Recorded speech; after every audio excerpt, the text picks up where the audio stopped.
আসসালামু আলাইকুম এভরিওয়ান, সবাইকে স্বাগতম জানাই আজকের ক্লাসে। সবাই একটু দ্রুত আমাদেরকে জানাও যে তোমরা সাউন্ড ঠিকভাবে শুনতে পাচ্ছ কিনা।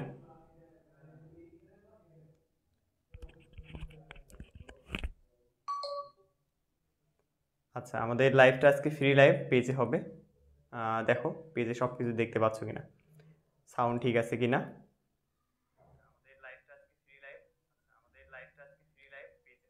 ওকে, মোটামুটি সাউন্ডটা একদম পারফেক্ট আছে। আমি গ্রুপগুলোতে একটু শেয়ার করে দিই, তোমরাও পাশাপাশি শেয়ার করে দাও দ্রুত। তোমাদের পরিচিত যতগুলো গ্রুপ আছে এবং তোমাদের আইডি আছে শেয়ার করে দাও। ওকে, এবং কে কোথা থেকে দেখতেছো সেটা জানাই দাও। নতুন যদি কোনো বন্ধু আমাদের সাথে যুক্ত হও সেটা আমাদেরকে একটু বলতে পারো। মেসেঞ্জারে শেয়ার করে দিই। সো আজকে আমাদের লাইভটা ফ্রি লাইভ। ওকে, ফিজিক্স 1 লাইভ ক্লাস হবে আজকে। যারা যারা ফিজিক্স 1-এ আর কি, যাদের ফিজিক্স 1 আছে তারা সবাই কমেন্ট করতে পারো। ওকে, আমি গ্রুপগুলোতে শেয়ার করে দিচ্ছি, ততক্ষণে তোমরা কমেন্ট করো, একটু পরে তোমাদের কমেন্ট পড়া হবে। এবং যারা নতুন দেখতেছো, কখনো আমাদের কোর্সে ভর্তি হও না, ইনরোল হওনি, তাদের জন্য ডিসকাউন্ট অফার চলতেছে কিন্তু। ওকে, ডিসকাউন্ট অফার চলবে মাত্র আর 2 দিন। হ্যাঁ, এই 2 দিন পরে কিন্তু আমাদের ডিসকাউন্ট অফার যেটা আছে সেই ডিসকাউন্ট অফারটা শেষ হয়ে যাবে। তো যাই হোক, অনেকদিন পর ফিজিক্স ক্লাস হচ্ছে। সো কে কে দেখতেছো সবাই একটু কমেন্ট করো। ওকে, মোটামুটি শেয়ার করা অনেকটাই শেষ আমার। আচ্ছা, এখানে অনেকেই কমেন্ট করছেন। এখানে প্রথমেই ফাহিম হোসেন সালাম দিয়েছে, ওয়ালাইকুম আসসালাম ভাইয়া। তারপরে শাকিল আসো পাবনা থেকে, জি। তারপরে আর কি আসো, তারপরে এখানে আসো হলো আহ, সাইদুর ইসলাম আসো, ওয়ালাইকুম আসসালাম। সাকিব সালাম দিয়েছে, ওয়ালাইকুম আসসালাম। তারপরে শাকিল ভাইয়া, এইটা কি প্রথম পর্বের জন্য? জি শাকিল, এটা আপনার প্রথম পর্বের জন্য প্রযোজ্য। সব পর্বেই বইয়ে সেম, সব পর্বে বইয়ে সেম। ইসলাম সালাম দিয়েছে, ওয়ালাইকুম আসসালাম। সাইদুল ঢাকা থেকে আসি ভাইয়া, ঠিক আছে ভাইয়া। তারপরে এটা জয়, ভালো আছেন ভাইয়া? জি আলহামদুলিল্লাহ ভালো আছি, আশা করি তোমরা অনেক ভালো আছো। ওকে, সো আমি মোটামুটি শেয়ার অনেকটাই করে দিয়েছি, কিন্তু তোমরা এখন মনে হয় শেয়ার করোনি ফ্রি লাইভ ক্লাস জন্য, তাই না? তো ফ্রি লাইভ ক্লাস যদি বেশি বেশি পেতে চান তাহলে অবশ্যই শেয়ারটা একটু বেশি বেশি করতে হবে। আচ্ছা, এখন আমাদের কথা যে এখানে যদি তোমরা কেন প্রথম সেমিস্টার স্টুডেন্ট থাকো বা প্রথম হও আর কি, যে ভাইয়া আমি প্রথম প্রথম সেমিস্টারে কেবল ভর্তি হয়েছি, এখনও কলেজে ক্লাসে শুরু হয়নি, সেরকম যদি কোনো স্টুডেন্ট থাকো তাহলে তোমাদের জন্য বলে দিই যে এটা তোমাদের জন্য ক্লাস। অর্থাৎ আমাদের প্রথম সেমিস্টার থেকে শুরু করে সকল সেমিস্টারের জন্য এই ক্লাসটা প্রযোজ্য। কারণ ফিজিক্স 1 একটাই, সেটা তোমার অন্য সেমিস্টারের ভিন্ন কোনো কিছু না, কিন্তু একই সাবজেক্ট, একই পড়াশোনা। আচ্ছা, এখানে চট্টগ্রাম থেকে আসো তাইপা, তারপরে আসো জুনায়েদ, বলছো সেকেন্ড সেমিস্টারের ক্লাস কবে নেবেন? সেকেন্ড সেমিস্টারে তো ক্লাস চলতেছে বাবা। ফিজিক্স 1 তো সেকেন্ড সেমিস্টারও প্রথম সেমিস্টার, এগুলো তো তোমার বোঝো নাকি এখনও বোঝো না? ধরে নাও যে ফিজিক্স 1 যেটা, এটা যদি ফার্স্ট সেমিস্টারের কথা বলি, ফার্স্ট সেমিস্টারে শুধু সিভিল ডিপার্টমেন্টের ফিজিক্স 1 আছে। আর সেকেন্ড সেমিস্টারের ক্ষেত্রে দেখা যায় যে অনেকেরই ফিজিক্স 1 আছে, যেমন ধরো তোমার ইলেকট্রিক্যাল ডিপার্টমেন্টের, তারপরে দেখা যায় ইলেকট্রনিক্স ডিপার্টমেন্টের, মেকানিক্যাল ডিপার্টমেন্টের, এদের দেখা যায় কি ফিজিক্স 1টা অ্যাভেলেবল। কিন্তু ফার্স্ট সেমিস্টারে শুধু সিভিলদেরকে এই ফিজিক্স 1টা দেওয়া হয়েছিল। সরি, ফার্স্ট সেমিস্টারে সিভিল না, এটা মানে ভুল বললাম। ফার্স্ট সেমিস্টারে মনে হয় যে সিভিলদেরকে কেমিস্ট্রি দেওয়া হয়েছিল, আর বাদ বাকি অন্য ডিপার্টমেন্টদেরকে ফিজিক্স দেওয়া হয়েছিল। সো এরকম আলাদা আলাদা করে সাধারণত সাবজেক্টগুলোকে ভাগ করে দেওয়া হয়। ভাইয়া, অ্যাডমিশন ব্যাচের জন্য একটা কোর্স স্টার্ট করে দেন। জি অবশ্যই, অ্যাডমিশন ব্যাচের জন্য একটা কোর্স খুব শীঘ্রই লঞ্চ হবে। আচ্ছা জি ভাইয়া, লাইভ রেকর্ডেড থাকবে। আমি বলছো লাইভ রেকর্ডেড থাকবে। ওকে, লাইভ রেকর্ডেড থাকবে জি ভাইয়া। আচ্ছা, তাহলে এখানে তোমরা অলরেডি অনেকেই জয়েন করে ফেলছো, অলরেডি অর্ধশতাধিক স্টুডেন্ট জয়েন করে ফেলছেন, বাট মনে হয় শেয়ারটা করা হয়নি। একটু দয়া করে আপনারা শেয়ারটা ঠিক এভাবে করার চেষ্টা করবেন। আমি একটু দেখাই দিই আপনাদের শেয়ারটা কীভাবে করবেন। তো শেয়ার অপশানে যাবেন, শেয়ার অপশানে গিয়ে জাস্ট শেয়ারে ক্লিক করবেন।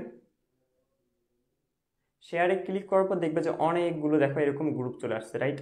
সো এই যে গ্রুপগুলো আছে এই গ্রুপগুলোতে আমরা যদি শেয়ারে ক্লিক করে দিই তাহলে আমাদের শেয়ারটা কিন্তু ডান হয়ে যাবে। ওকে, যেমনটা আমি করে দিলাম আর কি। সো এবার আমি যদি এবার মেসেঞ্জারে ক্লিক করি তাহলে অনেকগুলো মেসেঞ্জারের অপশন আসবে। সো আমি মেসেঞ্জারে না ক্লিক করে রাইট পোস্টে ক্লিক করলাম।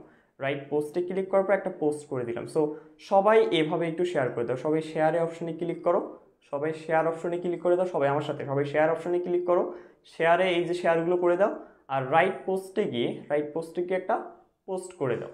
ওকে, জাস্ট এই কাজটা আমাদের জন্য একটু করে দাও, ঠিক আছে? ওকে, সো আমাদের এতক্ষণ কারেন্ট ছিল না, এখন কারেন্ট আসছে, আশা করি আরও অনেকটা উজ্জ্বল দেখা যাচ্ছে, রাইট? ওকে, তো অনেকেই যুক্ত হয়ে গেছো। সো আমি আর বেশি দেরি না করে আমাদের ক্লাসটা শুরু করে দিই, এবং যারা ফ্রিতে দেখতেছো দেখতে থাকো, সমস্যা নেই।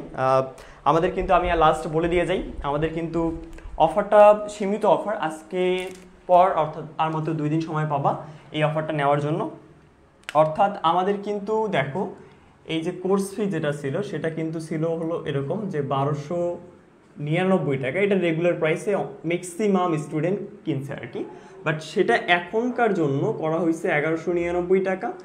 এইটা কালকে পর্যন্ত চলবে আর কি, কালকে রাত 12টা পর্যন্ত চলবে, আজকে সহ ধরে 2 দিন, তো এই 2 দিন এইটা চলবে। আর এটার সাথে তোমরা কিন্তু এই যে টি শার্টটা পাবা। আর আমাদের কিন্তু সাজেশন বই তৈরি হয়ে গেছে, সাজেশন বইটা আমি তোমাদেরকে একটু দেখাই দিই, একটু জাস্ট 1 মিনিট ওয়েট করো, আমি সাজেশন বইটা একটু আনার ব্যবস্থা করতেছি।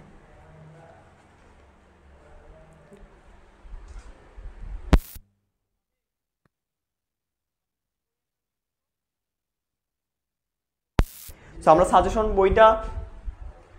বইটা দেখবো একটু। তো সাজেশন বইটা সবাইকেই দেওয়া হবে, এটা ফ্রিতে দেওয়া হবে। আমরা সাজেশন বইটা সাধারণত আর সেল দেবো না, আগে ভাবছিলাম যে সাজেশন বইটা সেল দেবো, বাট না, সাজেশন বইটা আমরা সেল দেবো না, শুধু যারা কোর্সে ভর্তি হচ্ছে তাদেরকে সাজেশন বইটা দেওয়া হবে। আগে যেমন সাজেশন আমরা সেল দিতাম, বাট আমরা এবার সাজেশন আর সেল দিচ্ছি না। সো এই সাজেশন যে বইটা আমার হাতে দেখতেছে এটা ফ্রি দেওয়া হবে। ওকে, সো আমি সাজেশন বইটা একটু সবাইকেই দেখাই দিই যে আমাদের সাজেশন বইটি খুবই সুন্দর এবং স্মার্ট করা হয়েছে, ভুল থাকতে পারে বা কিছু অঙ্ক হয়তো বা মিসিং থাকতে পারে।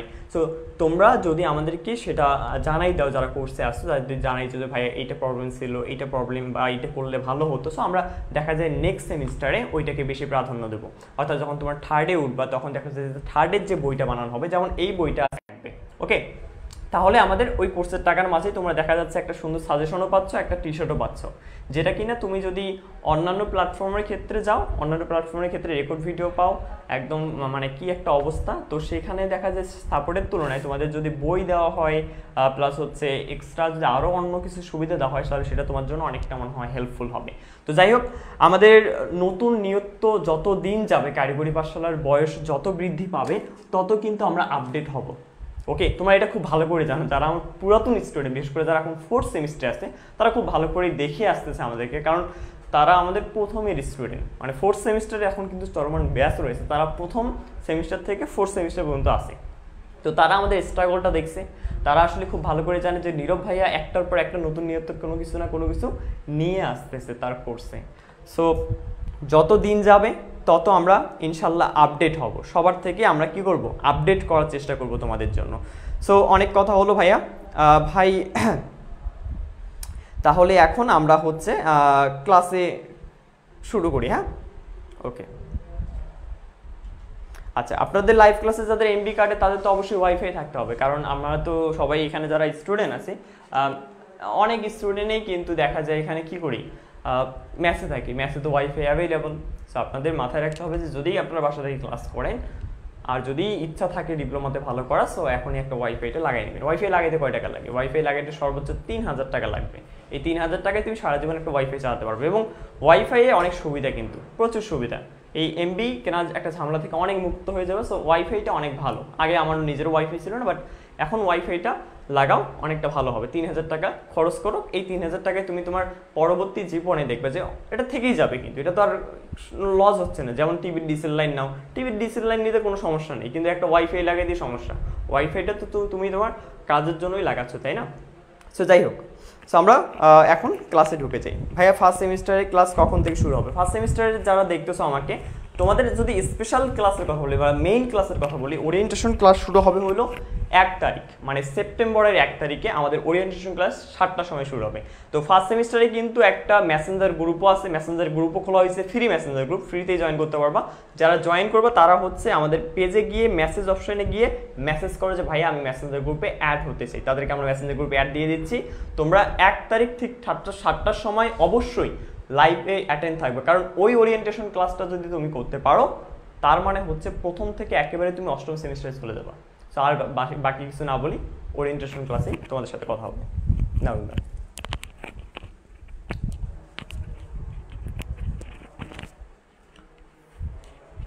তো লাইভে প্রথম সেমিস্টার হতে কে কে আছে একটু কমেন্ট করো তো, তোমাদের চিনে রাখি। তোমরা কি মনে করে এখানে আসছো একটু বলো কমেন্টে দেখি।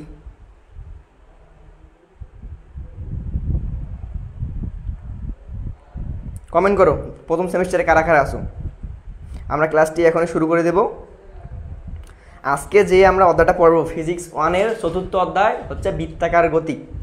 এই অধ্যায় হচ্ছে ফিজিক্স 1-এর একটি গুরুত্বপূর্ণ অধ্যায়, যেই অধ্যায়ের আমরা মূলত শিখব হচ্ছে দুটি রচনামূলক। এই অধ্যায় থেকে যদি প্রশ্ন আসে তাহলে 100% এই দুটি রচনামূলকের মধ্যেই আসবে। প্রথমত সেই রচনামূলক আমরা যেটা আজকে করাবো সেটা হচ্ছে প্রাসের গতিপথ, আর আমরা নেক্সট ক্লাসে যেটা করাবো সেটা হচ্ছে কেন্দ্রমুখী বলের প্রমাণ। তো আজকে বৃত্তাকার গতিতে কে কে জয়েন আসো? আলামিন তালুকদার স্যার আসি, সিয়াম আসি, আরমান হোসাইন আসি, আমি প্রথম সেমিস্টার, তারপরে Alamin Talukdar love you sir, Rabiul Islam Tuhin first সেমিস্টারে আসি, নূর নয়ন স্যার আমি ফার্স্ট সেমিস্টারে। গুড। ফার্স্ট সেমিস্টারে তোমাদের এখন থেকেই প্রিপারেশন নেওয়া দরকার। কারণ কি জানো, ডিপ্লোমা হচ্ছে এমন একটা জিনিস যে তুমি যদি প্রথমেই শুরু থেকেই ভালো করো তাহলে তোমার রেজাল্ট ধরে রাখার সম্ভাবনা একটু বেশি। কারণ যারা পরবর্তীতে আসবে, মানে ক্লাস শুরু হওয়ার পরে যারা আসবে পড়াশোনা করবে, তাদের হয়তো একটু প্রথমে ডিপ্লোমা সিলেবাসটা বুঝতে একটু কষ্টকর হবে। কিন্তু তুমি যদি এখন থেকে আমাদের ইউটিউবে বলো, আমাদের লাইভ ফ্রি লাইভ ক্লাসগুলো বলো, এগুলো যদি এখন থেকে করো তাহলে তোমার জন্য অনেকটা হেল্পফুল হবে। কারণ তখন তোমার সেমিস্টারটা 6 মাসে হবে না। তুমি যদি এখন থেকে প্রিপারেশন নাও তোমার সেমিস্টারটা হবে 9 মাসে। আর তুমি যদি 9 মাস ভালোভাবে সূক্ষ্মভাবে প্রিপারেশন নিতে পারো ইনশাল্লাহ তোমার রেজাল্ট খুব ভালো হবে। যার ফলে তোমার পরবর্তীতে যে মাইন্ড সেট আপ থাকবে, তোমার রেজাল্ট প্রথম সেমিস্টারে ভালো হওয়ার কারণে তোমার দ্বিতীয় সেমিস্টার তোমার অটোমেটিক কী হয়ে যায়, ভালো হয়ে যাবে। আমি আমার অনেক ফ্রেন্ডকে চিনি যারা প্রথম সেমিস্টারে কী করে প্রিপারেশন নিতে পারেনি ভালোভাবে, এবার এই মানে রেফার খেয়েছে অনেকজনে। তো তোমরা যদি এই ধরনের রেফারে না করতে চাও তাহলে অবশ্যই এখন থেকে প্রিপারেশন নাও। আর পাস করা তো বড় কথা না, ডিপ্লোমা পাসটা খুব সহজেই হয়ে যায়।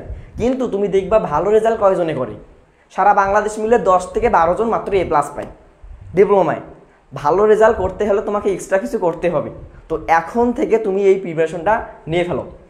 তো যাই হোক, এখন আমরা ক্লাসে চলে যাই। তো তার আগে আমরা এত কষ্ট করে যে দেশটাকে স্বাধীন করলাম, স্বাধীন বাংলাদেশে তোমাদেরকে সবাইকে স্বাগতম। স্বাধীন বাংলাদেশের ফিজিক্স 1 ক্লাসে তোমাদের সবাইকে স্বাগতম। আচ্ছা, আমরা সাধারণ মানুষ হিসাবে স্বাধীন হলেও আমরা কি ডিপ্লোমা স্টুডেন্ট হিসাবে এখনও স্বাধীন না? আমরা ডিপ্লোমা প্রতিষ্ঠিত হওয়ার 60 বছর আগেও, ডিপ্লোমার 60 বছর আগেও আমরা স্বাধীন ছিলাম না, ঠিক এখনও আমরা স্বাধীন নেই। বাংলাদেশের শিক্ষাক্ষেত্রে যত বৈষম্য রয়েছে তার মধ্যে শ্রেষ্ঠ বৈষম্য হচ্ছে ডিপ্লোমা ইঞ্জিনিয়ারদের প্রতি। তুমি সরকারি চাকরি বলো, বেসরকারি চাকরি বলো এবং উচ্চশিক্ষা বলো, সবখানেই আমরা বৈষম্যের শিকার হয়ে থাকি। সবাই চোখ বন্ধ করে বলবে এরাই হচ্ছে বৈষম্য শিকার হচ্ছে ডিপ্লোমা স্টুডেন্টরা, তাই না? কারণ কি, দেখো একটা দেশ কতটা বৈষম্য করলে উচ্চশিক্ষার জন্য একটি শিক্ষা ব্যবস্থার জন্য একটি মাত্র বিশ্ববিদ্যালয় দেয়, সেটা হচ্ছে ডুয়েট, যেখানে সীমিত সিট হচ্ছে 120টা। মানলাম ডিপ্লোমা ইঞ্জিনিয়ার বাংলাদেশে হচ্ছে 20%, কিন্তু জেনারেল আছে মনে করলাম 70%, তাদের 70%-এর জন্য বিশ্ববিদ্যালয় হচ্ছে 50+। আমরা তো 20% ভাই, পার্সেন্ট অনুযায়ী চিন্তা করলেও তো আমরা 5টা বিশ্ববিদ্যালয়ের দাবি রাখি, তাই না? কিন্তু সরকার যে কি করতেছে আমি জানি না, সেখানে আমাদের 2টাও দেওয়া হচ্ছে না। এটা কি ভাই? এটা নিয়ে কথা বলবে কে? এটা আমাদের দাবি, এটা আমাদেরকে নিয়েই কথা বলতে হবে। প্রতিটা মন্ত্রী আসে, প্রতিটা সরকারি আসে, এসে বলে বড় বড় কথা। আমাদের দেশকে উন্নত করতে হলে ডিপ্লোমা বা কারিগরি শিক্ষার বিকল্প নেই। কিন্তু কাজের বেলায় সবাই শূন্য, তাই না?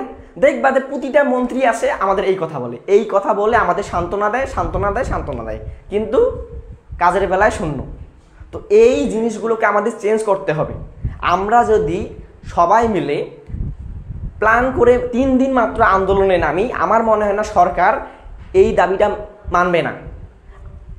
আমাদের পলিটেকনিকের যদি বলি সমন্বয়ক কারা, যেমন এই যে আন্দোলনটা হইল, আন্দোলনটা কাদের দ্বারা হয়েছে? পরিচালিত হয়েছে সমন্বয়ক দ্বারা। আমি চাচ্ছি আমার যে ডুয়েটিয়ান ভাইরা আছে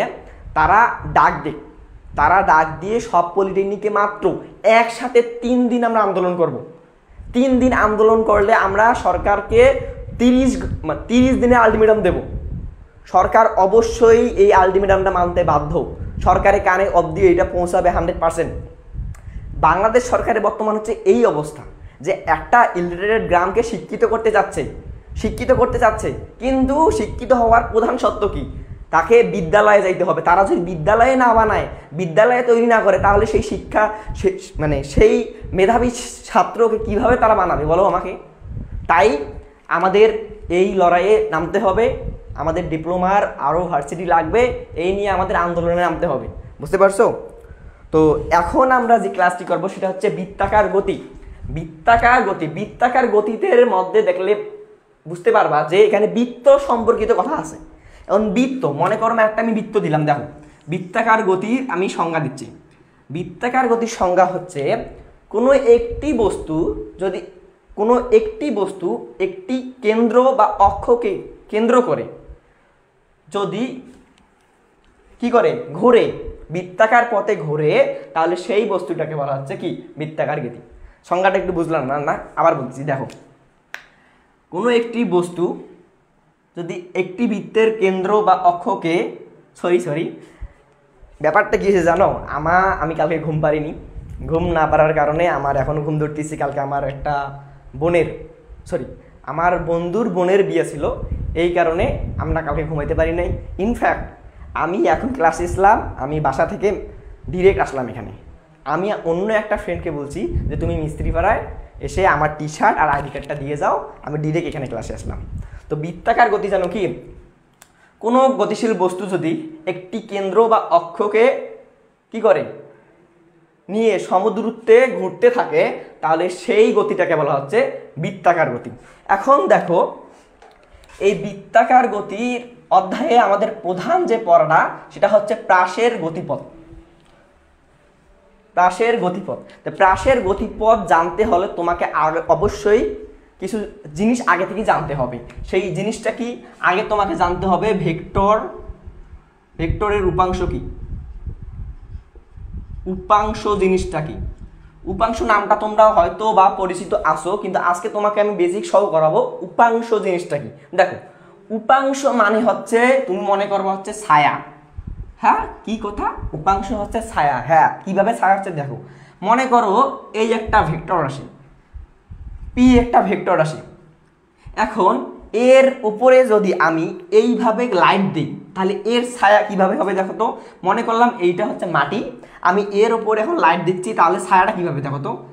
ছায়াটা এই যে এইখানে সেট করলাম, এটা এ আর বি, অর্থাৎ পি ভেক্টরের ছায়া হবে এ বি যদি আমি উপর থেকে লাইট ফেলি। তো এটাই হচ্ছে উপাংশ, যে পি ভেক্টরের, আমি বলতে পারি পি ভেক্টরের উপাংশ হচ্ছে এ বি। বুঝতে পারছো? অর্থাৎ তুমি ছায়া দিয়ে মনে রাখতে পারো। এখন শোনো, একটি ভেক্টরের মনে করো এই একটি ভেক্টর পি ভেক্টরের অসংখ্য উপাংশ থাকতে পারে, কিন্তু শর্ত হচ্ছে একটাই, যে যদি সেই মনে করো এই ভেক্টরের এই উপাংশ আর এই উপাংশ আছে, এই উপাংশ হবে কখন হবে? শর্ত হচ্ছে এইটাই, এই দুইটা উপাংশের যোগফল বা লব্ধি হতে হবে এই পি ভেক্টর। যদি কখনো দেখো যে এই উপাংশ আর এই উপাংশ যোগ করে পি ভেক্টর পাওয়া যায় না, তাহলে আমরা ওটাকে উপাংশ বলতে পারি না। এইখানে অসংখ্য উপাংশের মধ্যে আমাদের এতগুলো আলোচনা করার দরকার নেই।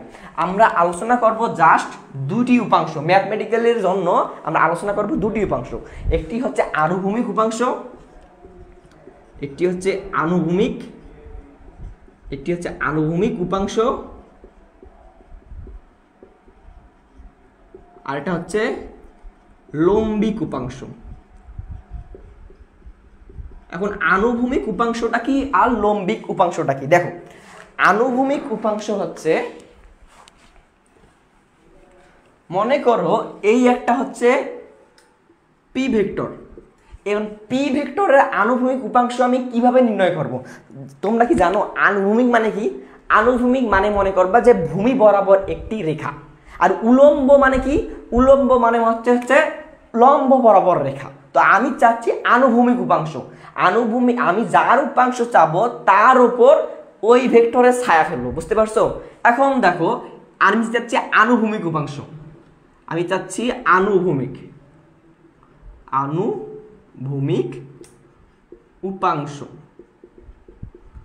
আনুভূমিক উপাংশ, আনুভূমিক মানে হচ্ছে আমার যে ছায়াটা নেব পি ভেক্টরের সেইটা হবে ভূমি বরাবর, বুঝতে পারছো? তো ছায়া কিভাবে নেব?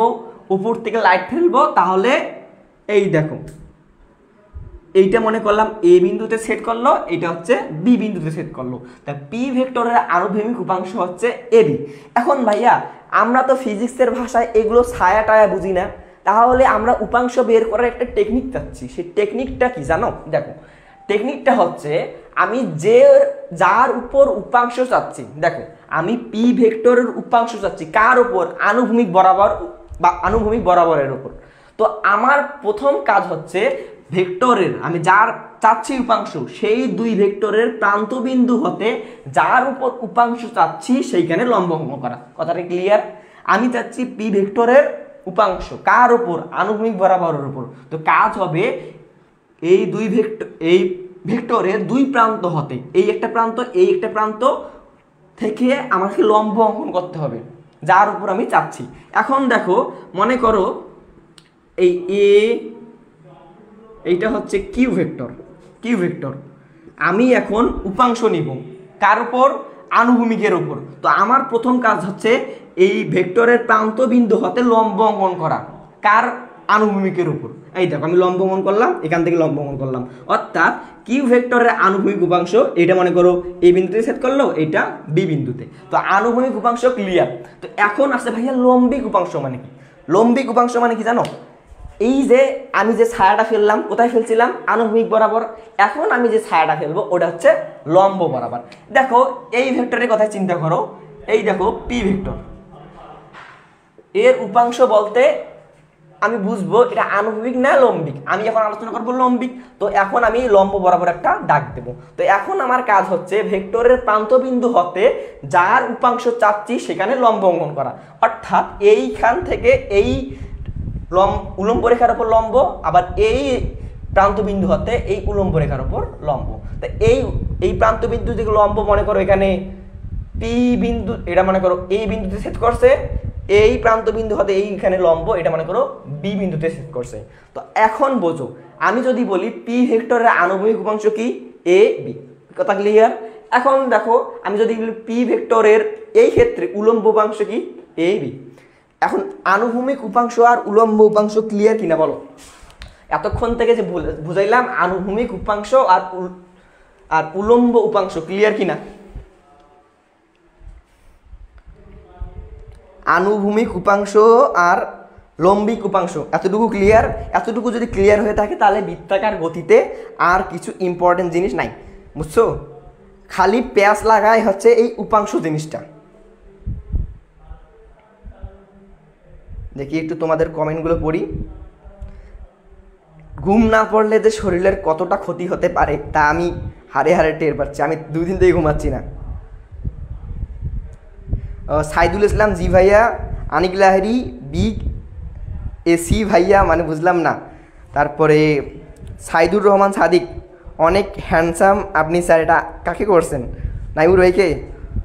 তারপরে কে কে আসো দেখি, কমেন্ট করো। শাকিল আহমেদ, ভাইয়া বুঝতে পারছি। সাকিব সরকার, উপাংশ বুঝি নাই, এতক্ষণ থেকে তো বুঝাইলাম। উপাংশ মানে হচ্ছে, দেখো আমি পি ভেক্টরের উপাংশ চাচ্ছি, তার আগে আমাকে জানতে হবে আমি কার উপর চাচ্ছি। আমি আনুভূমিক বরাবর চাচ্ছি, তাহলে আনুভূমিক বরাবর একটা রেখা দাও। এখন আমার দ্বিতীয় নম্বর কাজ হবে এই প্রান্তবিন্দু হতে লম্ব অঙ্কন করা, এই প্রান্তবিন্দু হতে লম্ব অঙ্কন করা। লম্বটা মনে করে এখানে সেট করলো ও, আর এখানে মনে করলো সেট করলো ডি। তাহলে পি ভেক্টরের আনুভূমিক উপাংশ হচ্ছে ওডি। এখন আরেকটা মনে করো ভেক্টর নিলাম কিউ। আমি এখন এইটা নেব হচ্ছে লম্বিক উপাংশ। তাহলে লম্বিক উপাংশ মানে উলম্ব বরাবর রেখা টানতে হবে। তাই এইখান থেকে উলম্ব বরাবর আমি যদি রেখা টানি, তাহলে আমার এখন দ্বিতীয় কাজ কি, এইখান থেকে লম্ব অঙ্কন করা, এইখান থেকে লম্ব অঙ্কন করা। লম্ব মনে করো এখানে সেট করলো হচ্ছে ই আর এফ। তো কিউ ভেক্টরের উপাংশ হচ্ছে ইএফ। এখন ক্লিয়ার কিনা বলো, এখন ক্লিয়ার কিনা?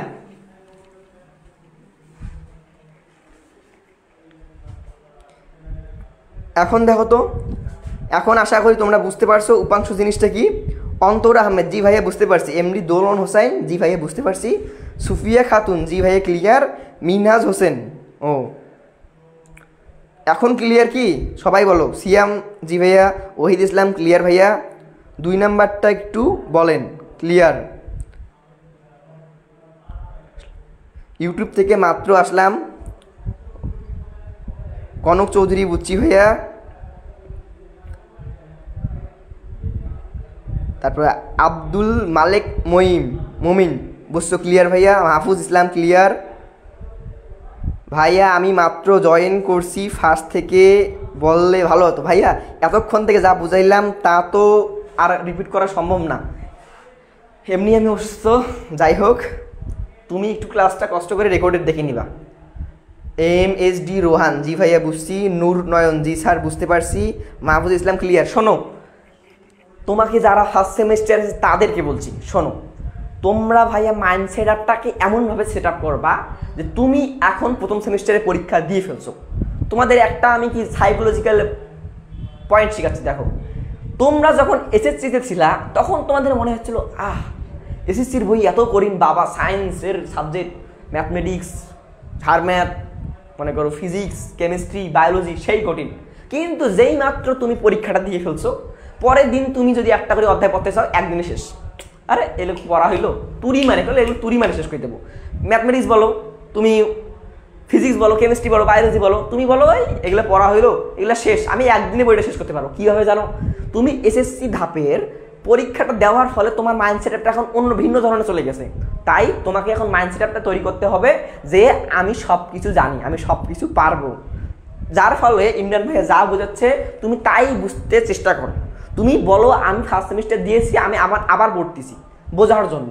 এইরকম একটা মাইন্ড সেটআপ তৈরি করো, তাহলে তোমার এই বুঝতে সুবিধা হবে। এখন তুমি যদি মাইন্ড সেটআপ নিয়ে এমনই থাকো ইস আমার এখন সেমিস্টারে শুরু হয় নাই, আমি ফিজিক্স 1 এখনই করে কি করব, প্রথমবার তো আর বোঝা যায় না, কিছুদিন করবো, 2-3 বার করবো, তাহলে বুঝে যাবো। এই মাইন্ড সেটআপে থাকলে ভাইয়া তুমি শেষ।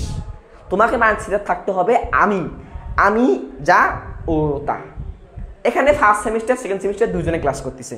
দেখো, ফার্স্ট সেমিস্টারে যারা এখন সেকেন্ড সেমিস্টারে আসে, তাদের যদি ফার্স্ট সেমিস্টারে ফিজিক্স 1 দিত তাহলে তারা পারতো না? অবশ্যই পারতো।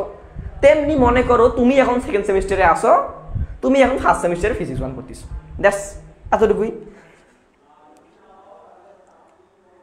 অসীম মানুষ ভাই, ক্লাসটা 9টায় শুরু হওয়ার কথা ছিল না? না 9টায় না, ক্লাসটা শুরু হওয়ার কথা ছিল 8:30টায়। তো এখন আমরা আনুভূমিক উপাংশ আর লম্বিক উপাংশ শুনলাম। তো এখন আমরা তোমাদের কিছু মজার প্রশ্ন দেবো। জানো কি মজার প্রশ্ন? আচ্ছা, তোমরা জানো, তুমি একটা মনে করো পাহাড়ে গেলা, এই পাহাড়ে গিয়ে তুমি একটা এইখানে উঠলা, এইখানে উঠছো, উঠে একটা বস্তু নিছো। এই বস্তুটাকে তুমি যখন ঢিল মারবা দেখবা এইরকম করে পরে কি পড়ে না? সবাই কমেন্ট করো তো।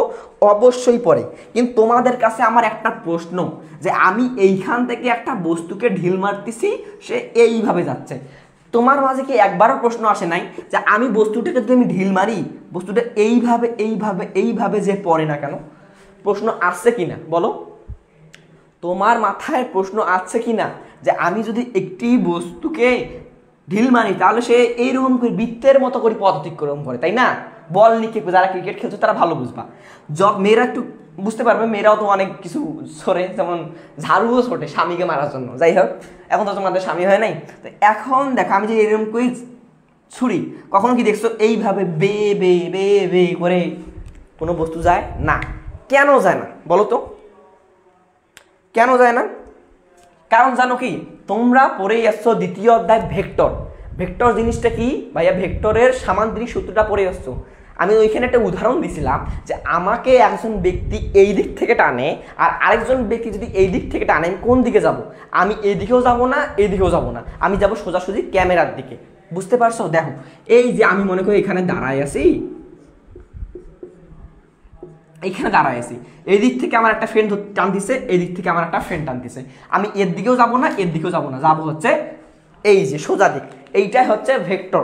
তো দেখো এইখানে কি হয়, এইখানে একটি বস্তুকে আমি যদি ঢিল মারি তাহলে সে কেন বৃত্তের মতো করে পথ অতিক্রম করে একটু দেখাচ্ছি। দেখো এই মনে করো আমি যখন বস্তুটাকে হাতে নিলাম, এইখানে বস্তুটাকে হাতে নিলাম, হাতে নিয়ে ঢিল ছড়লাম, এইখান থেকে মনে করো ঢিল ছড়তেছি, প্রথমে ঢিলটা কই থাকে দেখো, এই থাকে, এইখানে আসলো মনে করো, প্রথমে এতটুকু গেল ঢিলটা, যাওয়ার ফলে এইখানে কি কি কাজ করতেছে? আচ্ছা তুমি জানো না যে আমাদের প্রতিটা বস্তুকে পৃথিবী কেন্দ্রের দিকে আকর্ষণ করে? করে কি করে না? অভিকর্ষ বলের প্রভাবে আমাদের কি করে, পৃথিবী নিচের দিকে টানে।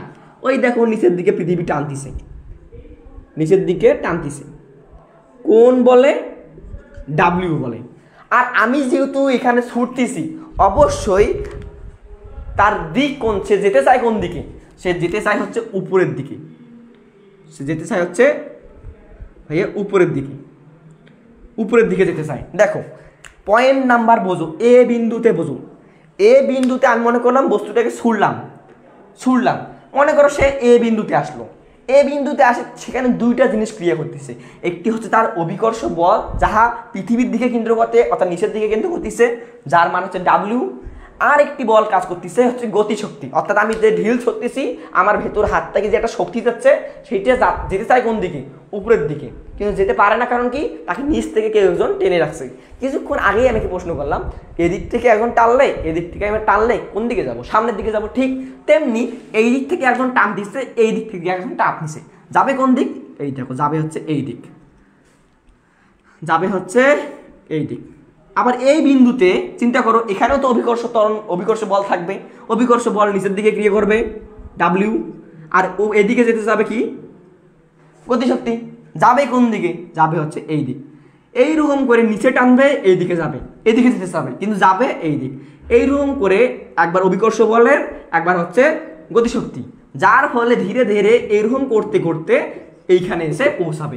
পরবর্তী তুমি দেখতে পারবা যে এটি একটি অর্ধেক বৃত্তের মতো, যার ফলে আমাদের প্রাসের গতিপথের একটি ম্যাথমেটিক্যাল টার্ম আছে যে দেখাও যে প্রাসের গতিপথ, দেখাও যে প্রাসের গতিপথ অধিবৃত্তাকার। তুমি তো এখানে থিঙ্ক করলাম যে অধিবৃত্তাকার, তুমি এখানে দেখতেছো যে কি কারণে গোলাকার ভাবে বৃত্তাকার ভাবে পড়তেছে। তো এইটাকে তোমাকে এখন ম্যাথমেটিক্যালি ভাবে প্রুফ করা লাগবে। তুমি তো এখানে বুঝলা যে এই ডাব্লিউ টানতেছে, এদিকে গতিশক্তি টানতেছে, যার ফলে সে এদিকে যাচ্ছে। আবার এইখানে গিয়ে নিচে ডাব্লিউ, এদিকে গতিশক্তি, যার ফলে সে যাচ্ছে এইদিকে। আবার এইদিকে ডাব্লিউ, এদিকে গতিশক্তি, যার ফলে টানছে নিচ্ছে। এরকম করতে করতে বস্তুটা নিচে যে পড়ে। তো এই যে এটা কিসের মতো দেখতে? একটি অর্ধেক বৃত্তের মতো দেখতে। তো অর্ধেক বৃত্তের একটাকে বলা হয় ওটাকে অধিবৃত্ত। অধিবৃত্তের একটা সমীকরণ রয়েছে। তো আমরা এই জিনিসটাই শিখবো যে দেখাও যে প্রাসের গতিপথ অধিবৃত্তাকার। এখন প্রশ্ন তোমাদের জানতেই হবে যে প্রাস কি। প্রশ্ন জাগতেই পারে যে প্রাসটা কি ভাইয়া, প্রাস জিনিসটা কি।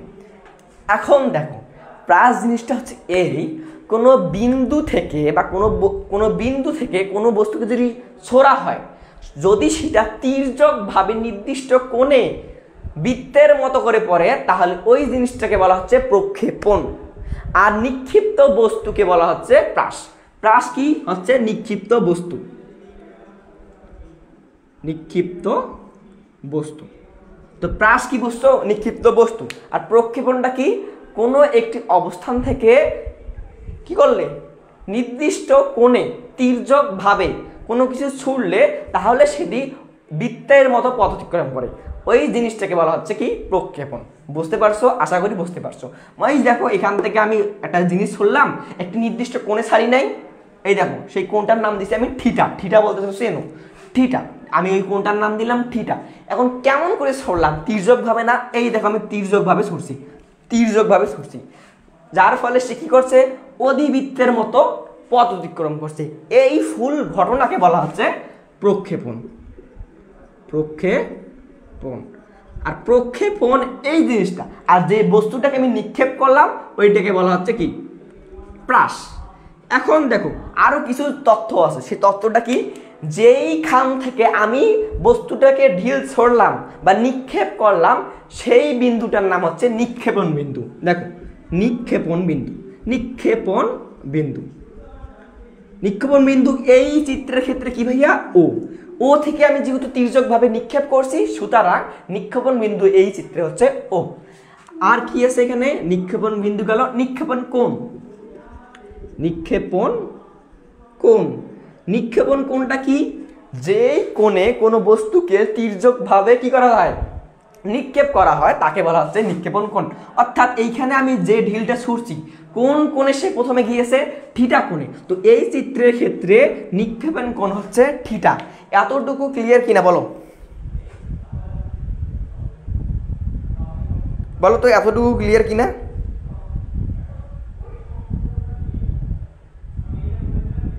এতটুকু ক্লিয়ার? লিমন ভাইয়া বুঝলাম না, কোনটা বুঝো না একটু কমেন্ট করো।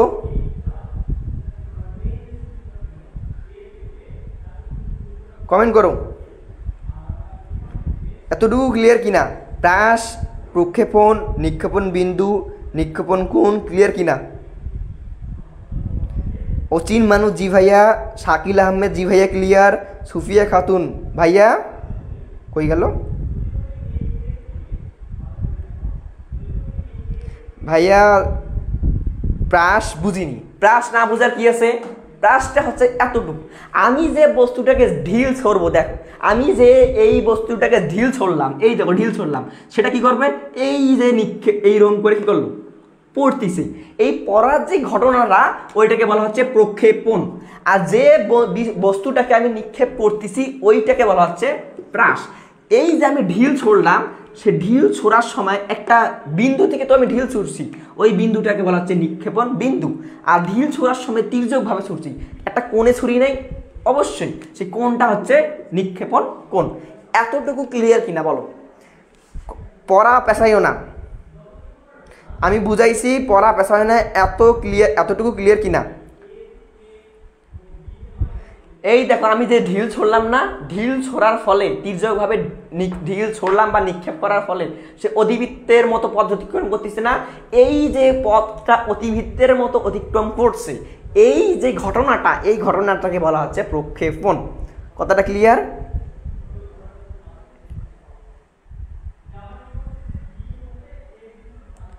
এতটুকু ক্লিয়ার কিনা বলো? সুফিয়া খাতুন ক্লিয়ার ভাইয়া, লিমন ভাই, লিমন জি ভাইয়া ক্লিয়ার, তারপরে সাদ্দাম রহমান সিয়াম জি ভাইয়া ক্লিয়ার, আবু বক্কর সিদ্দিক ক্লিয়ার, ভাইয়া কষ্ট করে আরেকবার বুঝান, জি ক্লিয়ার। আশা করি তোমরা বুঝতে পারছো। তো এখন আমরা এই প্রমাণে আসব যে দেখাও যে প্রাসের গতিপথ অধিবৃত্তাকার। জাস্ট তোমরা এইটা আমি যেভাবে লিখে দিচ্ছি তোমরা ওইভাবে লিখবা। মনে করি, দেখো বেশি পেশাইও না পড়া, মনে করি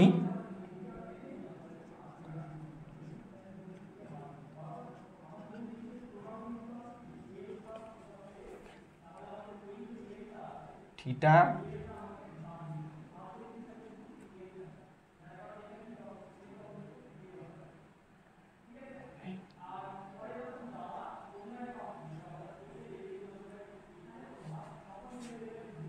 মনে করি একটি বস্তুকে থিটা কোণে তির্যকভাবে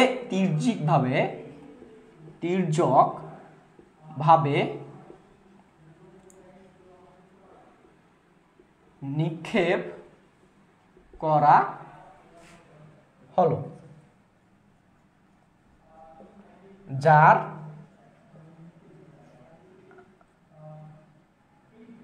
আদিবেগ ইউ। এখন আরেকটা জিনিস মিক্সিং করতে হচ্ছে, সেটা হচ্ছে নিক্ষেপণ বেগ। নিক্ষেপণ বেগ এখন নিক্ষেপণ বেগটা কি ভাইয়া? শোনো, আমি যখন এই বস্তুটাকে নিক্ষেপ করব, অবশ্যই নিক্ষেপ করার সময় একটা বেগ নিয়ে সে যাবে, বেগ নিয়ে উপরে যাচ্ছে, তাই না?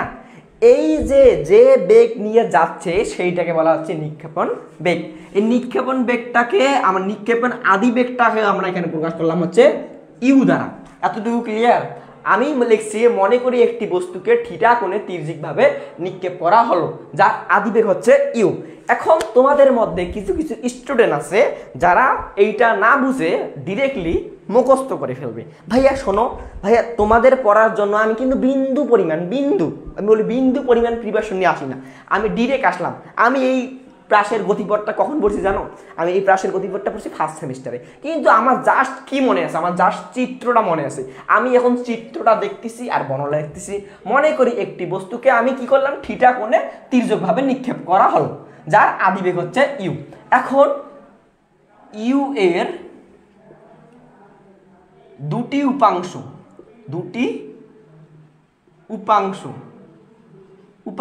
একটা হচ্ছে ইউএক্স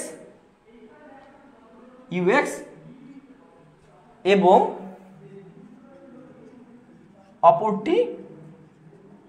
অপরটি ইউআই। জাস্ট এই যে আমি তোমাদের উপাংশ করাইছিলাম না, এই দেখো উপাংশের খেলাটা কি আমি বলছি। উপাংশ হচ্ছে যে কি, উপাংশ হচ্ছে দুই ধরনের আমরা ম্যাথমেটিক্যালি হিসাব করব। একটি হচ্ছে আনুভূমিক উপাংশ, আরেকটি হচ্ছে লম্বিক উপাংশ। দেখো ইউ একটা ভেক্টর রাশি না? আমরা জানি বেগ একটি ভেক্টর রাশি। তো বেগ যদি একটা ভেক্টর রাশি হয় তো অবশ্যই তার উপাংশ থাকবে। Am I right? হ্যাঁ রাইট। কি উপাংশ থাকবে? তার অসংখ্য উপাংশ থাকবে। কিন্তু আমরা অসংখ্য উপাংশের মধ্যে কোন দুটি উপাংশ নিব? একটি নেব আনুভূমিক, আরেকটা নেব লম্বিক। কেন নিব ভাইয়া? কারণ এই দুটি উপাংশ আমাদের ম্যাথমেটিক্যালি কাজ করতে সোজা হবে। তো দেখো তো তোমাদের কাছে প্রশ্ন যে ইউএক্স কোন উপাংশ, ইউওয়াই কোন উপাংশ? তোমরা সবাই বলবা ভাইয়া ইউএক্স হচ্ছে আনুভূমিক বরাবর, ইউএক্স আনুভূমিক বরাবর। সুতরাং এইখানে যে উপাংশটা হবে সেটা হচ্ছে আনুভূমিক উপাংশ, তাই না? আর ইউআই কি? ইউআই আছে ভাইয়া লম্ব বরাবর, সুতরাং ইউআই হচ্ছে লম্বিক উপাংশ, তাই না? তাহলে আমরা বুঝতে পারলাম ইউ এর দুটি উপাংশ, একটি হচ্ছে ইউএক্স আর এটা হচ্ছে ইউআই। বুঝতে পারছো? ইউএক্স হচ্ছে আনুভূমিক উপাংশ, ইউআই হচ্ছে কি? উলম্ব উপাংশ। এখন দেখো এক্স আনুভূমিক বরাবর, এক্স অক্ষ মানে কি? আনুভূমিক বরাবর।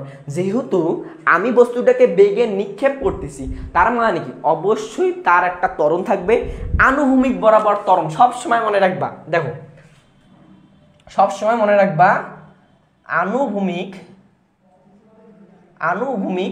বরাবর ত্বরণ হচ্ছে এক্স। এখন তোমার মাথায় প্রশ্ন আসতে ভাই ইউএক্স কেন দিলাম?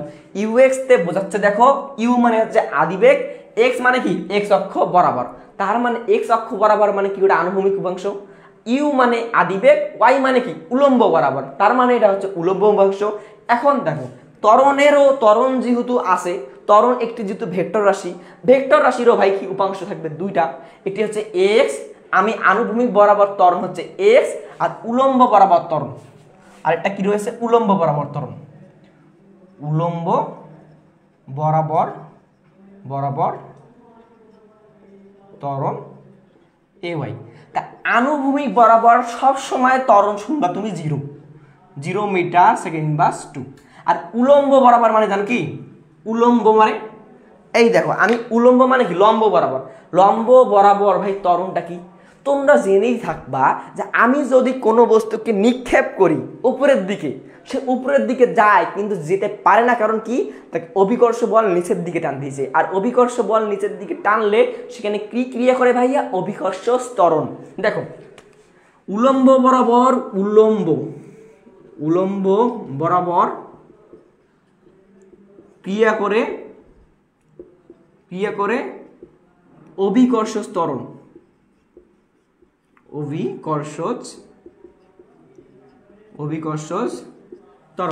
উলম্ব বরাবর যদি ক্রিয়া করে ভাইয়া অভিকর্ষ ত্বরণ, তাহলে দেখো তো অভিকর্ষ ত্বরণের আবার দুটো আছে, একটা হচ্ছে ধনাত্মক দিক আর একটা হচ্ছে ঋণাত্মক দিক। যেমন আমি যদি উপর থেকে নিচে নামাই তাহলে এই অভিকর্ষ ত্বরণটা হচ্ছে পজিটিভ, আর উপরে যখন আমি নিক্ষেপ করি এই অভিকর্ষ ত্বরণটা হচ্ছে নেগেটিভ। বুঝতে পারছো? এখন কি ত্বরণ আর মন্দন পড়ো নাই? যেমন ত্বরণের কাজ কি বেগ বৃদ্ধি করায়, মন্দনের কাজ কি বেগ হ্রাস করে না? তা আমি যখন উপরে কি করি ঢিল ছুরি, দেখো আমি যখন এইখান থেকে একটি বস্তুকে ঢিল ছুরি তা ধীরে ধীরে বেগ শূন্য হয়ে যায়। দেখো যত উপরে যাচ্ছে তার বেগ তত কমতিছে, যত কমতিছে। যে বেগ হ্রাস করে সে কি পজিটিভ না নেগেটিভ ভাইয়া? নেগেটিভ। সেখানে কাজ করতেছে কি ত্বরণ। ত্বরণ মান কি অভিকর্ষ ত্বরণ। অভিকর্ষ ত্বরণ হচ্ছে ভাইয়া প্রকাশ করা হয় জি, অভিকর্ষ ত্বরণ প্রকাশ করা হয় জি দ্বারা। কিন্তু সেই ত্বরণটা ভাইয়া পজিটিভ না নেগেটিভ কিভাবে বুঝবো? আমরা জানি উপর থেকে যদি কোনো বস্তু পড়ে তাহলে প্রতি সেকেন্ডে 9.8 metre second 9.8 metre second inverse 2 করে বৃদ্ধি পায়। যেহেতু যেটা বৃদ্ধি পাবে সেটা হচ্ছে পজিটিভ। যখন আমি উপরে নিক্ষেপ করব তাহলে প্রতি সেকেন্ডে 9.8 মিটার সেকেন্ড ইনভার্স 2 করে বেগ কমবে। যদি কোনো কিছুর বেগ কমে তাহলে ওইটা হচ্ছে নেগেটিভ, অর্থাৎ মাইনাস জি। এতটুকু ক্লিয়ার কিনা বলো? উলম্ব বরাবর ত্বরণ ইউআই মাইনাস জি, এতটুকু ক্লিয়ার?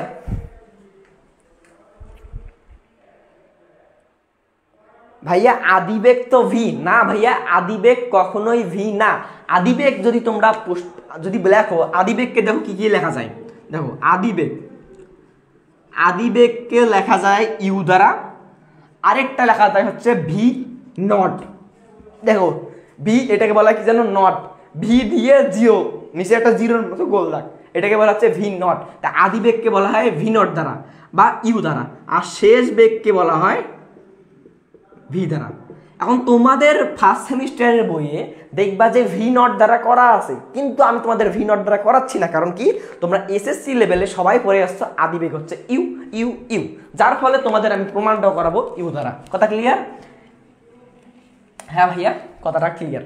এখন দেখো উপাংশের খেলা। দেখো এই চিত্রটাকে যদি আমি এইখানে নিয়ে আসি কেমন হয় দেখো তো। এইটা হচ্ছে ইউএক্স, এইটা হচ্ছে ও, আর এইটার নাম মনে করো একটা দাও এ, এটা এ, তাই না? আর এখানে হচ্ছে ইউ ভেক্টর। ইউ ভেক্টরের আনুভূমিক উপাংশ কি ভাইয়া? এই এতটুকু, তাই না? তো এইটা কি ভাইয়া একটা সমকোণী ত্রিভুজ না? কারণ কি ভাইয়া দেখো তো, আমি এইখান থেকে লম্ব অঙ্কন করছি, তাই না? উপাংশ নির্ণয়ের শর্ত কি? যে দুই প্রান্ত হতে লম্ব অঙ্কন করবো। আমি এই প্রান্ত হতে লম্ব অঙ্কন করছি এইখানে নাকছে, আবার এই প্রান্ত হতে লম্ব অঙ্কন করছি ঠিক এইখানে রয়েছে, তাই না? এখন দেখো যেহেতু এইখান থেকে লম্ব অঙ্কন করলাম, এখানে সেট করলো, আর এই বিন্দুর লম্ব ওই বিন্দুই, কোনো বিন্দুর লম্ব ওই বিন্দুই, তাহলে আমার উপাংশ হচ্ছে ঠিক এতটুকু। তো আমি কি মান চাইবো না যে আমার উপাংশটা কতটুকু হইলো? ভাই আমাকে একটা ম্যাথমেটিক্যালি প্রমাণ দেন। হ্যাঁ চাবো। আর মধ্যবর্তী কোণ কত ভাইয়া? থিটা, তাই না? মধ্যবর্তী কোণ যদি থিটা হয়, আমি চাচ্ছি কিসের মান? আমি চাচ্ছি ইউএক্স এর মান। ইউএক্স মানে কি ভাইয়া? এই দেখো এই জি ও থেকে এতটুকু দূরত্ব, তাই না? তাই এতটুকু দূরত্বকে আমরা মনে করলাম একটা নির্দিষ্ট একটা দূরত্ব। এখানে দিলাম এখানে দিলাম বি, এটা দিলাম মনে করো সি, আর এটা হচ্ছে এ। মনে করো আমি এখন চাচ্ছি, দেখো আমি এটা মুছাই দিচ্ছি, তোমাদের অন্য একটা ত্রিভুজের সাহায্যে বোঝাই। দেখো এই ত্রিভুজ আর এই ত্রিভুজ সেম কি সেম না? এটা এ, এটা হচ্ছে বি, এটা হচ্ছে সি, সেম। শুধু আমি মানগুলো চেঞ্জ করে দিচ্ছি। এটা 0, এটা ইউএক্স, এটা এ, আর এটা হচ্ছে ইউ ভেক্টর। এখন আমি তোমাদেরকে যদি বলি এর মধ্যবর্তী কোণ হচ্ছে থিটা, তুমি এ বি এর মান নির্ণয় করো। এ বি মানটা ভাই সোজা, কিভাবে নির্ণয় করবা ভাই? আমরা জানি cos থিটা ইজ ইকুয়াল কি কবরে ভূত আছে ভূমিভাগ অতিভুজ। এই ত্রিভুজের ভূমি কি ভাইয়া? এবি। অতিভুজ কি ভাইয়া? এসি। এবি বাই এসি, তাই না? তারপরে তোমার কাজ কি হবে? এবি এইদিকে রাখো, এসির সাথে cos থিটা গুণ করে দাও, তাহলে এসি গুণিত cos থিটা। তুমি এইটা দিবা কি দিবা না বলো? অবশ্যই দিবা। দেখো তোমাকে যদি বলি এই একটি সমকোণী ত্রিভুজ, তুমি এ বি এর মান নির্ণয় করো, এ বি এর মান নির্ণয় করো, তুমি কি করবা? cos থিটা ইজ ইকুয়াল কবরে ভূত আছে, আমি এটা মনে রাখছি, ভূমি ভাগ অতিভুজ হইলো। তারপরে আমাকে মান লাগে হচ্ছে এ বিটাকে রাখলাম এইদিকে, এসি গুণিত cos থিটা দিলাম, তাহলে এ বি এর মান আমি cos থিটা পাচ্ছি কি পাচ্ছি না? তেমনি দেখো এই ত্রিভুজের এইটা হচ্ছে ইউএক্স, তাই না? এইটা হচ্ছে ইউএক্স। আমি এখন ইউএক্স এর মান চাচ্ছি, তাই না? আর ইউএক্স এর মান আমি কিভাবে বের করতে পারবো ভাইয়া? এইটা হচ্ছে ভূমির মান। আমি তোমাদের একটু বলতেছি, শোনো, থিটা এর বিপরীত বাহু হচ্ছে লম্ব, থিটা এর বিপরীত বাহু হচ্ছে লম্ব, এটা হচ্ছে লম্ব, এটা হচ্ছে ভূমি, আর এটা হচ্ছে অতিভুজ, এটা হচ্ছে অতিভুজ। তা আমি যদি এখন ইউএক্স মান বের করতে চাই, ইউএক্স মানে কি ভাইয়া? অবশ্যই সেটা হচ্ছে ভূমি। তাহলে আমি কি করব? সেম টু সেম এই প্রক্রিয়ার মাধ্যমে cos থিটা, এই ত্রিভুজের জন্য ভূমি কে ভাইয়া? ইউএক্স। কবরে ভূত আছে, ভূমি ভাগ অতিভুজ, তাহলে ইউএক্স ডিভাইডেড অতিভুজের মান কি ভাইয়া? ইউ। কথা ক্লিয়ার? অতিভুজের মান হচ্ছে ইউ। তাহলে আমি মান চাচ্ছি কার ভাইয়া? ইউএক্স এর। তাহলে ইউএক্সটাকে এই দিকে রাখলাম, ঠিক আছে। ইউ আর cos থিটা গুণ করলে কি হয়? U cos theta. এতটুকু ক্লিয়ার? তো ইউএক্স এর মান হচ্ছে ইউ cos থিটা। এটা ক্লিয়ার কি বলো? ইউএক্স এর মান হচ্ছে ইউ cos থিটা। এতটুকু ক্লিয়ার? দেখো, u x is equal u cos theta. এতটুকু ক্লিয়ার কিনা বলো?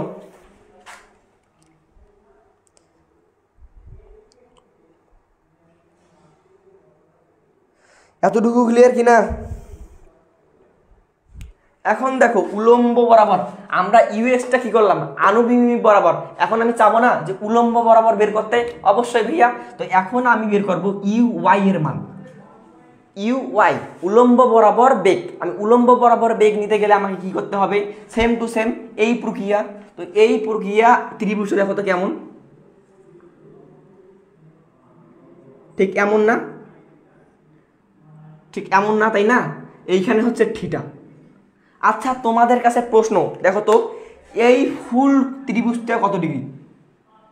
এই ফুল ত্রিভুজটা আনুভূমিক আর উলম্ব রেখার মধ্যবর্তী কোণ কত? 90 ডিগ্রি। তোমরা জানো এই ফুল যে কোণটা রয়েছে সেটা হচ্ছে 90 ডিগ্রি, অর্থাৎ এই ফুল কোণটা হচ্ছে 90 ডিগ্রি। তাই ফুলটা যদি 90 ডিগ্রি হয়, সেইখান থেকে আমি এখন চাচ্ছি এই এতটুকু কোণ কত। তাহলে তোমাদের কি করতে হবে? তোমাদের কি করতে হবে? 90 ডিগ্রি থেকে এই থিটা ডিগ্রি কোণ বাদ দিলে এই কোণটা তুমি পাবা। এইটা যদি ফুল 90 ডিগ্রি হয়, দেখো এটা যদি ফুল 90 ডিগ্রি হয়, এটা ফুল 90 ডিগ্রি হলে এটা যদি থিটা হয়, এটা কত হবে? এইটা হবে ভাইয়া 90 মাইনাস থিটা। এখন এই দুটো যোগ করো, দেখো 90 মিলে কিনা? 90 মাইনাস থিটা প্লাস থিটা, এই থিটা কাটা, তাদের মধ্যবর্তী কোণ হচ্ছে 90 ডিগ্রি। অর্থাৎ এইটা যদি থিটা হয়, তাহলে উপরের এই কোণটা কত? ওই কোণটা হচ্ছে ভাইয়া 90 মাইনাস থিটা। তাহলে এই কোণটা হচ্ছে 90 মাইনাস থিটা, তাই না? তাহলে উপরের যে কোণটা আছে ওইটা হচ্ছে 90 মাইনাস থিটা। তো ওই ত্রিভুজটাকে আমরা এখন এইরকম করে আনবো। দেখো দেখো উপরের ত্রিভুজটা এইভাবে আছে, আমি ত্রিভুজটাকে শোয়াই দিলাম, তাহলে এই কোণটার মান কত হবে? 90 মাইনাস থিটা, তাই না? আর হচ্ছে লম্বর মান হচ্ছে মনে করো 9। ভূমির মান কত আছে? ভূমির মান হচ্ছে ইউ ওয়াই, আর এটা হচ্ছে ইউ। দেখো এই ত্রিভুজটা এমন আছে, আমি এই ত্রিভুজটাকে ঘুরাই দিলাম। দেখো ঘুরাই দিলে ইউআই হচ্ছে ওই ত্রিভুজের ভূমি দিলাম ইউআই। আর অতিভুজ কি? আমি বলছি এই দেখো অতিভুজ হচ্ছে ইউ। কথা ক্লিয়ার? থিটা এর বিপরীত বাহু হচ্ছে লম্ব। থিটা এর বিপরীত বাহু যদি হয় লম্ব, এই বাহু যদি হয় লম্ব, এই বাহু যদি লম্ব, আর এই বাহু যদি হয় ভূমি, তাহলে অতিভুজ হচ্ছে ইউ, তাই না? এখন আমি বের করব অতিভুজের মান। অতিভুজের মান বের করতে গেলে কি আমি এখন বের করবো? হচ্ছে ভূমির মান। ভূমির মান বের করতে কি করা লাগে? cos থিটা ব্যবহার করা লাগে। আমরা জানি cos-এর সূত্র আছে, cos ইজ ইকুয়াল কি? ভূমি ভাগ অতিভুজ। কিন্তু এইখানে cos থিটা, এইখানের কোণ ছিল থিটা, যার ফলে আমি cos থিটা নিয়েছি। এইখানের cos কি? এইখানের যে কোণটা ওইটা কি থিটা? না, এখানে হচ্ছে 90 minus theta. 90 minus theta is equal কি? ভূমি ভাগ অতিভুজ। ভূমি হচ্ছে ইউআই, অতিভুজ হচ্ছে ইউ। তো তোমরা জেনে থাকবে একটা ত্রিকোণমিতির সূত্র হচ্ছে cos 90 minus theta is equal লেখা যায় সাইন থিটা। মনে রাখবা cos 90 minus theta is equal লেখা যায় হচ্ছে সাইন থিটা। তাহলে এইটা যদি সমান সাইন থিটা লেখা যায়, তাই আমি এটা সাইন থিটা দিয়ে দিলাম। cos 90 minus theta is equal লেখা যায় সাইন থিটা, তাহলে u y divided u is equal sine theta. তারপরে ইউআই এর মান আমি চাচ্ছি, ইউআই এদিকে রাখলাম, ইউ এর সাথে কি হয়ে যাবে, গুণ হয়ে যাবে, তো ইউ গুণিত সাইন থিটা, তাই না? তাহলে আমরা জানলাম ইউ এক্স এর মান হচ্ছে ইউ cos থিটা, ইউ এর মান হচ্ছে কি ইউ সাইন থিটা। এতটুকু ক্লিয়ার কিনা বলো? ইউআই এর মান হচ্ছে u sine theta, u sine theta. এতটুকু ক্লিয়ার?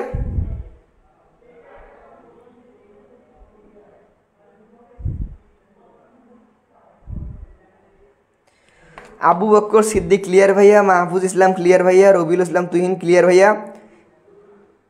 দেখো তোমাদের যাতে বুঝতে সুবিধা হয়, যার ফলে আমি এখন কি দেবো, ত্রিভুজ দুইটা এইখানে অঙ্কন করবো, তা বুঝছো?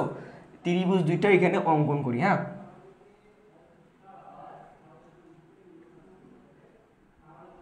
এটা হচ্ছে থিটা এর ক্ষেত্রে, এটা হচ্ছে ইউ এক্স, এটা হচ্ছে ইউ। আমি এখন এখানে ছোট করে অঙ্কন করে দিই। হ্যাঁ, আমরা জানি cos থিটা ইজ ইকুয়াল ভূমি ভাগ অধিকোণ ইউ এক্স ডিভাইডেড ইউ। তাহলে u x is equal u cos theta. এটা একটা, আর একটা ত্রিভুজ হচ্ছে cos 90 minus theta, 90 minus theta. এইটা হচ্ছে ইউআই, এটা হচ্ছে ইউ। তাহলে আমরা জানি cos 90 minus theta is equal u y divided u. cos 90 minus theta is equal লেখা যায় সাইন থিটা, আর ইউআই ডিভাইডেড ইউ ঠিক রাখলাম। তারপরে কাজ কি, গুণ করে দেওয়া। তাহলে u y is equal u sine theta. এতটুকু ক্লিয়ার? এতটুকু ক্লিয়ার কিনা?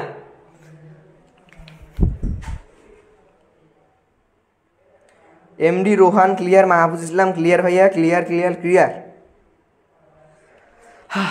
মাথা ঘুরতেছে। যাই হোক, আমরা আদিবেগ বের করলাম। এখন আসো খেলায়। আমি যেহেতু এইখান থেকে একটা বস্তুকে নিক্ষেপ করলাম, অবশ্যই সে এই বেগ নিয়ে একটা পথ অতিক্রম করছে। কত দূর গেছে ভাইয়া? সে এইখান থেকে এক্স মিটার গেছে, তাই না? দেখো মিটার তো না, এইখান থেকে সে এক্স গেছে, দেখো এক্স দূরত্ব গেছে। এটা হচ্ছে মূল বিন্দু মানে কি, সেখান থেকে সে যাত্রা শুরু করছে, এইখান থেকে সে এইখানে গেছে। তাহলে সে কতটুকু দূরত্ব অতিক্রম করছে তোমরা বলতে পারবা? এক্স পরিমাণ, তাই না? হ্যাঁ তাই।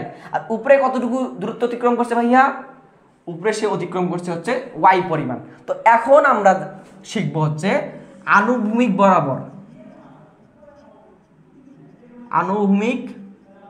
বরাবর অতিক্রান্ত দূরত্ব একটা সূত্র আছে। সূত্রটা কি বলতে পারবা? যে এস সমান UT plus half a t square. অতিক্রান্ত দূরত্বের সূত্রটা এসএসসিতে পড়ে আসছো, ওইটা কি কেউ বলতে পারবা যে মনে আছে কিনা? দেখো আমরা জানি অতিক্রান্ত দূরত্বের একটা সূত্র রয়েছে, সেটা হচ্ছে s is equal u t plus half a t square. এটা মনে আছে কি নেই বলো? হ্যাঁ, কই গেল? কমেন্টগুলো দেখা যাচ্ছে না কেন? আচ্ছা কোশ্চেনটা লিখে দেবো। জি ভাইয়া মনে আছে। এখন দেখো আমরা একটা সূত্র পড়ছিলাম, যে কি সূত্র? S is equal u t plus half a t square, তাই না? এটা হচ্ছে অতিক্রান্ত দূরত্বের সূত্র। তো আমি এখন অতিক্রান্ত দূরত্বের সূত্র বের করব। আমার কাজ হচ্ছে একটা প্রতিপাদন করা, যার ফলে আমাকে কিছু স্টেপ মানার লাগবে। সেই স্টেপের মধ্যে একটা হচ্ছে অতিক্রান্ত দূরত্বের স্টেপ। অতিক্রান্ত দূরত্বের সূত্র হচ্ছে এস সমান UT plus half a t square. S সমান UT plus half a t square, তাই না? এখন দেখো সে অতিক্রান্ত করছে কতটুকু? যেহেতু সে আনুভূমিক বরাবর দূরত্ব অতিক্রম করছে, সুতরাং সে এইখান থেকে এতটুকু দূরত্ব অতিক্রম করছে। এতটুকু দূরত্বের মান কত ভাইয়া? এক্স তাই না? হ্যাঁ এক্স, সে যে আনুভূমিক বরাবর দূরত্ব অতিক্রম করছে এর পরবর্তী সূত্র কি? ইউটি। ইউ মানে আদিবেগ, টি মানে সময়। দেখো ইউ মানে যেহেতু আদিবেগ, যেহেতু সে অতিক্রম করতেছে আনুভূমিক বরাবর, তাহলে ইউ এর মানটা কি হবে ভাইয়া? ইউ এর মানটা হবে ইউএক্স, তাই না? হ্যাঁ তাই। আর টি এর মানটা কি হবে? টি প্লাস হাফ। এখন দেখো অতিক্রান্ত দূরত্বের জন্য আমি কি করলাম, সে অতিক্রান্ত কতটুকু করছে এক্স পরিমাণ লিখলাম। ইউটি, ইউ এর মান কি? সে আনুভূমিক বরাবর দূরত্ব অতিক্রম করতেছে, তার মানে ইউ হচ্ছে ইউএক্স, আনুভূমিক বরাবর বেগ হচ্ছে ইউএক্স। ইউএক্স দিলাম, টি টি দিলাম হাফ। এবং আনুভূমিক বরাবর এ মানে হচ্ছে ভাইয়া ত্বরণ, এ মানে ত্বরণ। আনুভূমিক বরাবর ত্বরণ কি ভাইয়া? কই গেল আনুভূমিক বরাবর ত্বরণ? এই যে এক্স, এক্স গুণিত টি স্কয়ার, তাই না? হ্যাঁ তাই।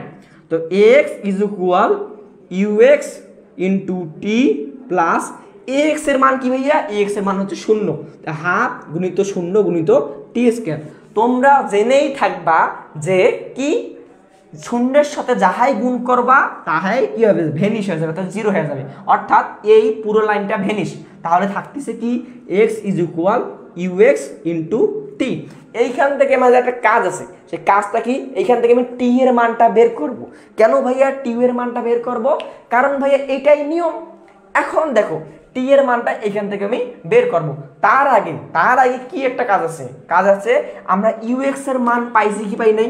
ইউএক্স এর মান অবশ্যই পাইছি। কোথায় ভাইয়া? এই দেখো ইউএক্স এর মান হচ্ছে ইউ কস থিটা, ইউএক্স এর মান হচ্ছে ইউ কস থিটা। তো আমাদের কাজ হবে এইখানে মানটা বসায় দেওয়া। ইউএক্স এর মান কত? ইউ কস থিটা, তার সাথে গুণ আছে টি। আমি যেহেতু এখন টি এর মান বের করব, তাহলে টিটাকে রাখবো এইদিকে টিটা রাখলাম, ইউ কস থিটা এদিকে গুণ আছে, এদিকে গেলে হবে কি ভাইয়া? ভাগ। আর উপরে কি আছে? এক্স। তাহলে t is equal x divided u cos theta. T এর মানটা আমি পাইলাম। এতটুকু ক্লিয়ার কিনা? আনুভূমিক বরাবর দূরত্ব থেকে আমি যে টি এর মানটা x divided u cos theta পাইলাম, এতটুকু ক্লিয়ার কিনা বলো?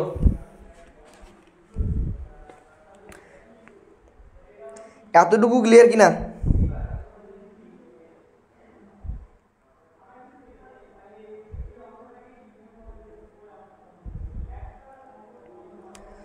জি লিমন জি, মমতাজ বেগম গুড জব জি, ক্লিয়ার।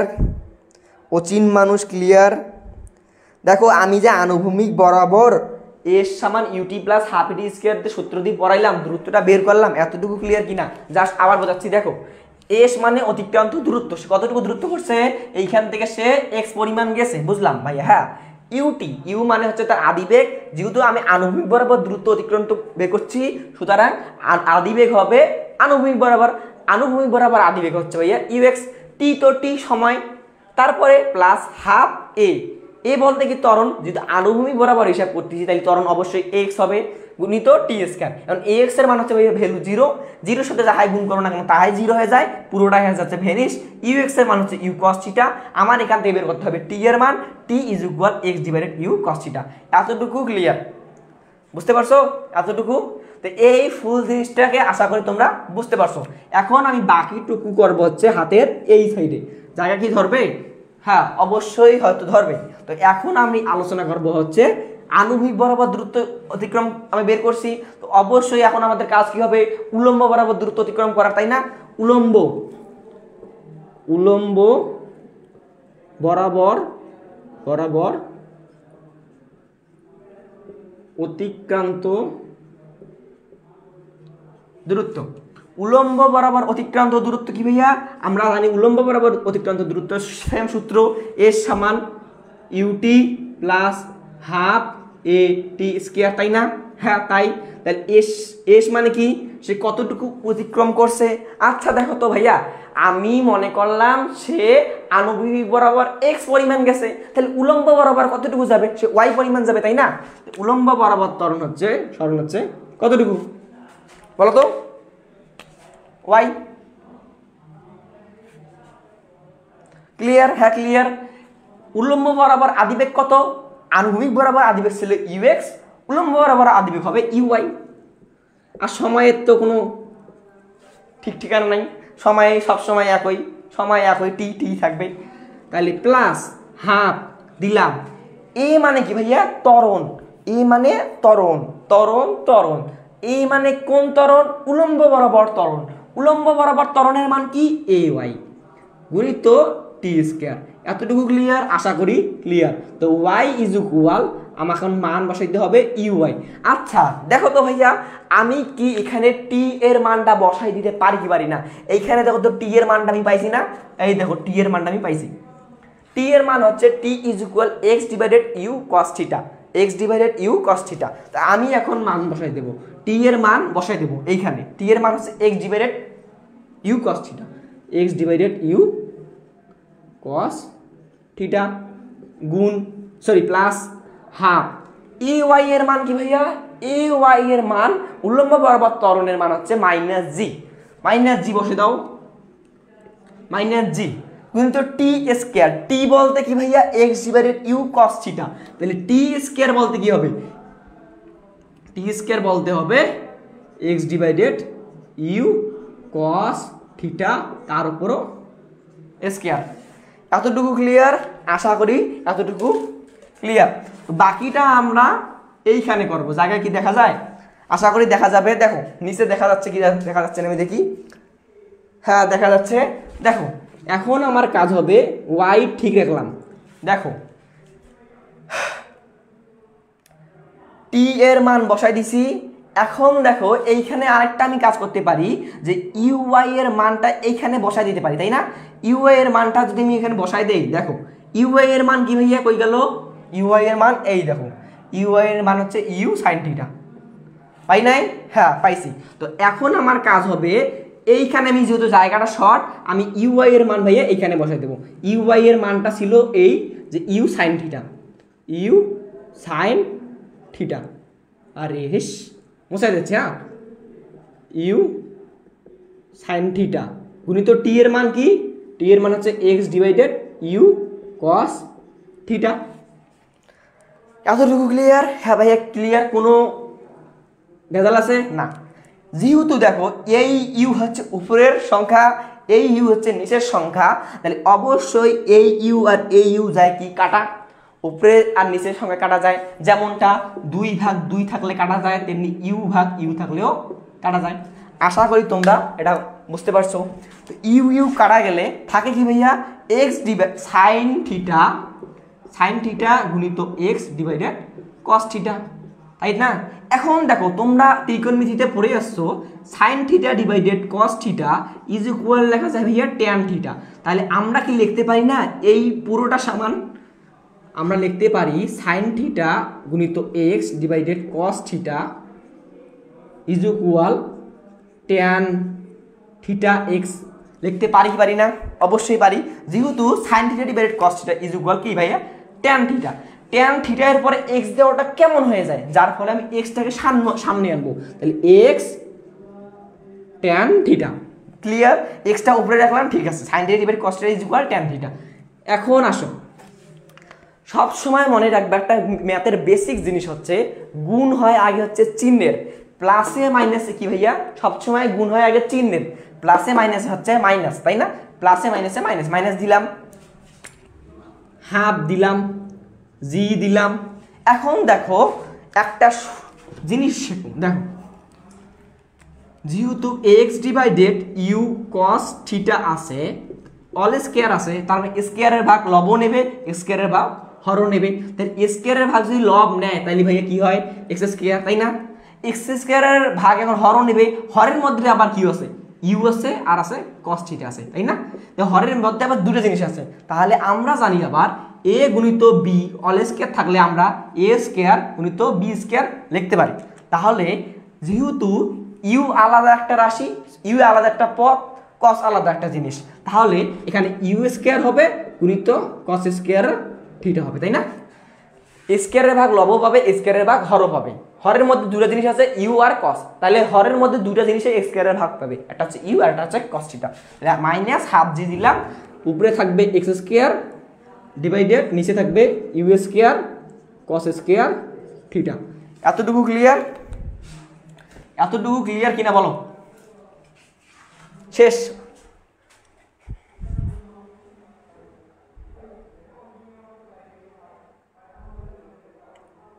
এতটুকু ক্লিয়ার?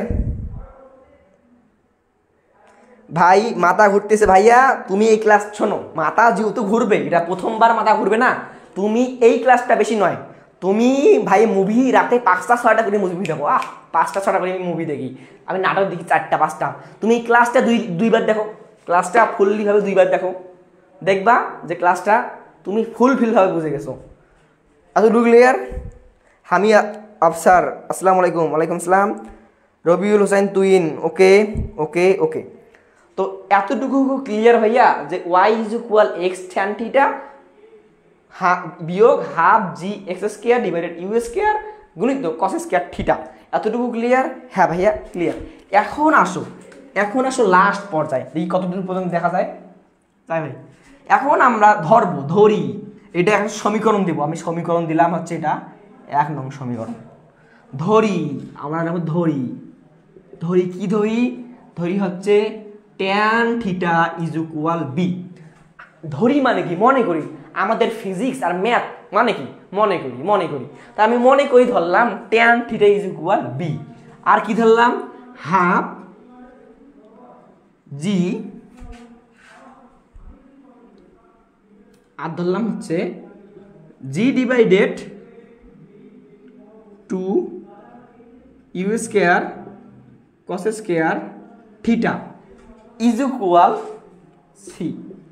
অর্থাৎ উপরের এই এক্স স্কোয়ারটা বাদ দিয়ে বাকি সবগুলা মিলে আমি ধরলাম কি ভাইয়া? সি। এটা ধরি, আমি ধরতে যে কোনো কিছুই পারি, তাই না? যে আমি ধরলাম tan theta is equal b আর g divided 2 u square cos square theta is equal c. এটা দিছি কি দেই নাই দেখো তো। তার মানে উপরে বাকি থাকলো কি? এক্স স্কোয়ার, তাই না? এখন আমরা এইগুলোকে মান বসাই। 1 নং এ মান বসাবো। এখন 1 নং এ মান বসাই। এই 1 নংটা কি ছিল? এই যে 1 নং y is equal x tan theta বিয়োগ হাফ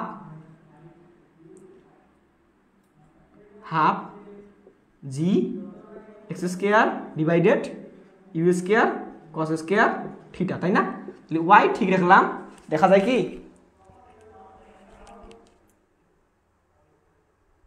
এখন দেখো ট্যান থিটার মান কি ভাইয়া? বি। তাইলে দেখো তো bx লেখা যায় কি যায় না? ট্যান থিটার মানে যদি বি হয় তাহলে bx লেখা যায়, তার বিয়োগ আর কি ধরছি? জি ডিভাইডেড 2, অর্থাৎ জি গেল বাদ যাবে, 2 বাদ যাবে, ইউ স্কোয়ার কস স্কোয়ার বাদ যাবে, এই ফুলটা ধরছি আমি কি? সি। তাহলে আমি লিখতে পারি কি পারি না যে x square c x square লিখতে পারি কি পারি না? দেখো উপরে শুধু এক্স স্কোয়ার বাদ দিয়ে বাকি সবগুলোকে ধরছি আমি কি? সি। তার মানে আমি বলতে পারি কি পারি না যে সি এক্স স্কোয়ার মান বসিয়ে পাই। আমরা 1 নং এ মান বসাই। 1 নং এ কোথাকার মান বসাইলাম? এই ধরছি tan theta is equal b আর g divided 2 u square cos square theta is equal c. তাহলে y is equal x tan theta বিয়োগ half g x square divided u square cos square theta. এটা ছিল আমার 1 নং সমীকরণ, যেখানে Y আমি ঠিক রাখলাম, ট্যান থিটা ইজ ইকুয়াল ধরছি বি, আমি বির মানটা বসাই দিলাম, মাইনাস এই ফুললি এক্স বাদ দিয়ে ফুলটা ধরছি আমি সি এক্স স্কোয়ার। এতটুকু ক্লিয়ার কিনা? এখন দেখো এই y minus b x minus c x square হচ্ছে, এটা নাম দেও 2 নং। এই 2 নং সমীকরণ হচ্ছে অধিবৃত্তের সমীকরণ।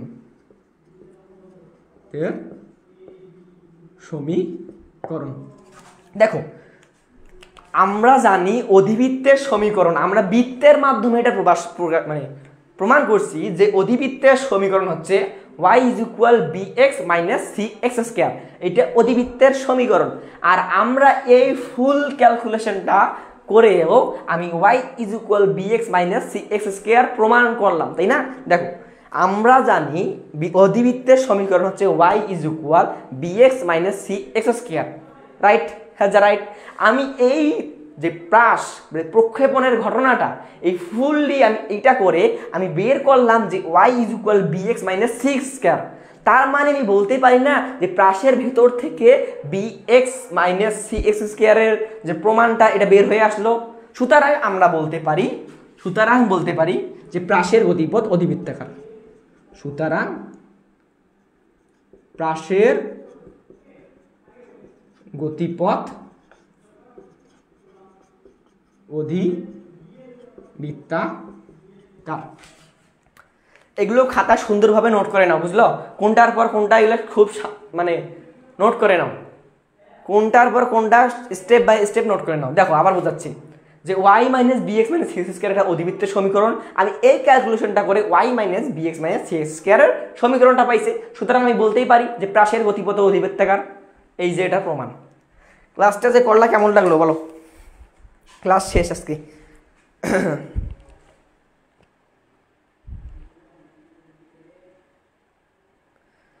ক্লাসটা কেমন লাগলো বলো? ফার্স্ট সেমিস্টারগুলা? আরে আল্লাহ, মাথা ব্যথা করতেছে আমার।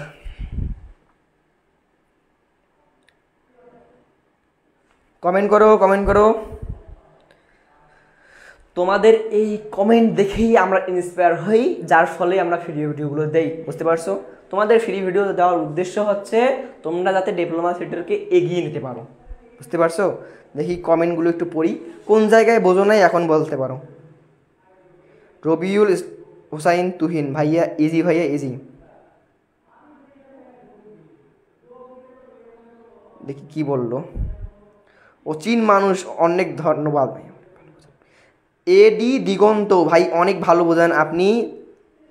ভাইয়া শোনো, আমি বলতেছি আমি এর চেয়ে অনেক ভালো বোঝাইতে পারবো, কিন্তু আমার ভাইয়ের শরীরটা ফিজিক্যালি ভালো থাকতে হবে, তাই না? দেখো আমি মানে কি আর বলি ভাইয়া, আমি ভাবতে পারতেছি না। আমি প্রথমে বৃত্তাকার গতির সংজ্ঞাটা এলোমেলো হয়ে গেছে, জানো কি কারণ? 2 দিন থেকে ঘুম পারি না, ডিরেক্ট বসে ক্লাস নিচ্ছি ভাইয়া। আমি এর চেয়ে অনেক বেটার ক্লাস নিতে পারবো, আরও এর চেয়ে অনেক বেটার। কিন্তু আমার ভাই একটা প্রিপারেশন নেওয়ার লাগতো, জানো? আমি প্রিপারেশন নিই। ফার্স্ট সেমিস্টার আমার কবে শেষ হয়েছে? এই ফার্স্ট সেমিস্টারের পর আজকে আমি এটা প্রথম দেখতেছি, প্রথম পড়াই দিছি, দেখি টাইম পাই নাই। আসলাম, ডিএস চিত্রটা মনে ছিল, চিত্র দেখে বোঝাচ্ছি। বুঝতে পারছো ভাইয়া? ধরি এর পর থেকে একটু বোঝান, তাই না? দেখো এই যে 1 নং সমীকরণে আমরা দেখলাম, দেখার পরে আমরা tan theta is equal b ধরছি, g/2 অর্থাৎ g/2 u square cos square theta is equal আমরা ধরছি সি, তাই না? এখন 1 নং সমীকরণে আমরা মান বসাইছি। মানটা কি? y is equal x tan theta minus half g x square divided u square cos square ঠিক। এখন ভাইয়া ট্যান থিটার সমান আমি কত ধরছি? ট্যান থিটার সমান আছে বি, তাহলে bx হচ্ছে না, বা xb, bx বা xb একই, বিয়োগ দিলাম। দেখো হাফ গুণিত g divided u square cos square. আচ্ছা এখানে দেখো তো, তোমাদের এত প্রবলেম হচ্ছে, যাও এখানেও হাফ দিলাম, যাও এখন বুঝতে পারো। দেখো হাফ গুণিত g u square cos square থিটার সমান ধরছি আমি সি। তাহলে এই পুরোটা সম্পূর্ণ যদি সি হয় তাহলে সি দিলাম, এই পুরোটার মান সি দিলাম, তাই না? দিলাম। বাকি থাকতেছে কি ভাইয়া? বাকি থাকতেছে এক্স স্কয়ার। এক্স স্কয়ারটা কি হচ্ছে ভাইয়া? চলো এতটুকু ক্লিয়ার এখন? এডি দিগন্ত, ভাইয়া আমি আগের ক্লাসগুলো করি নাই। ভাইয়া তুমি কি সেকেন্ড সেমিস্টারের?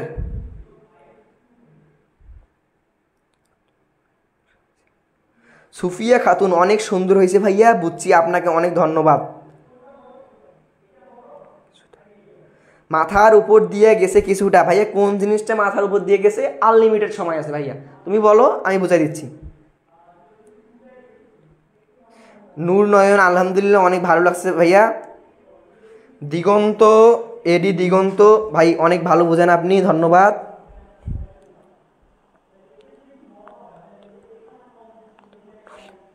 আব্দুল মালেক মমিন, ভাইয়া আপনারটা বুঝছি, বাট বই এরটা দেখলে গন্ডগোল লাগে যাচ্ছে, কোনো সলিউশন আছে ভাইয়া? ভাইয়া আমারটাই পরীক্ষায় হুবহু তুলে দাও, বুঝতে পারবা। আমারটাই একে 100% মার্ক দেবে। আমি আরেকবার রিভিশন দেবো, বুঝছো? আমি এই ফুল পড়াটাকে আরেকবার রিভিশন দেবো, তোমরা থাকো।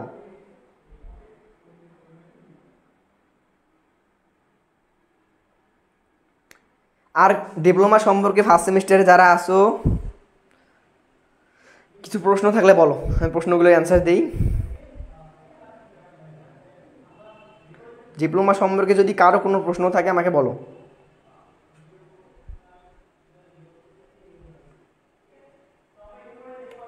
দেখো আমি এখন ফুললি যে বিষয়টা আছে বিষয়টা আমি তোমাকে সুন্দরভাবে শর্টকাটে বুঝিয়ে দিচ্ছি। দেখো তো আমরা এখন যে জিনিসটা করতেছি সেটা হচ্ছে প্রাসের গতিপথ।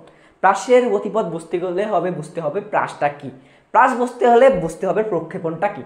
প্রক্ষেপণ হচ্ছে এই কোনো বস্তুকে যদি আমরা তির্যকভাবে নির্দিষ্ট কোণে নিক্ষেপ করি তাহলে সেটি অতিবৃত্তের মতো পথ অতিক্রম করে, এই জিনিসটাকে বলা হচ্ছে প্রক্ষেপণ। আর যে যে বস্তুটাকে আমি নিক্ষেপ করি সেই বস্তুটাকে বলা হচ্ছে ভাইয়া প্রাস।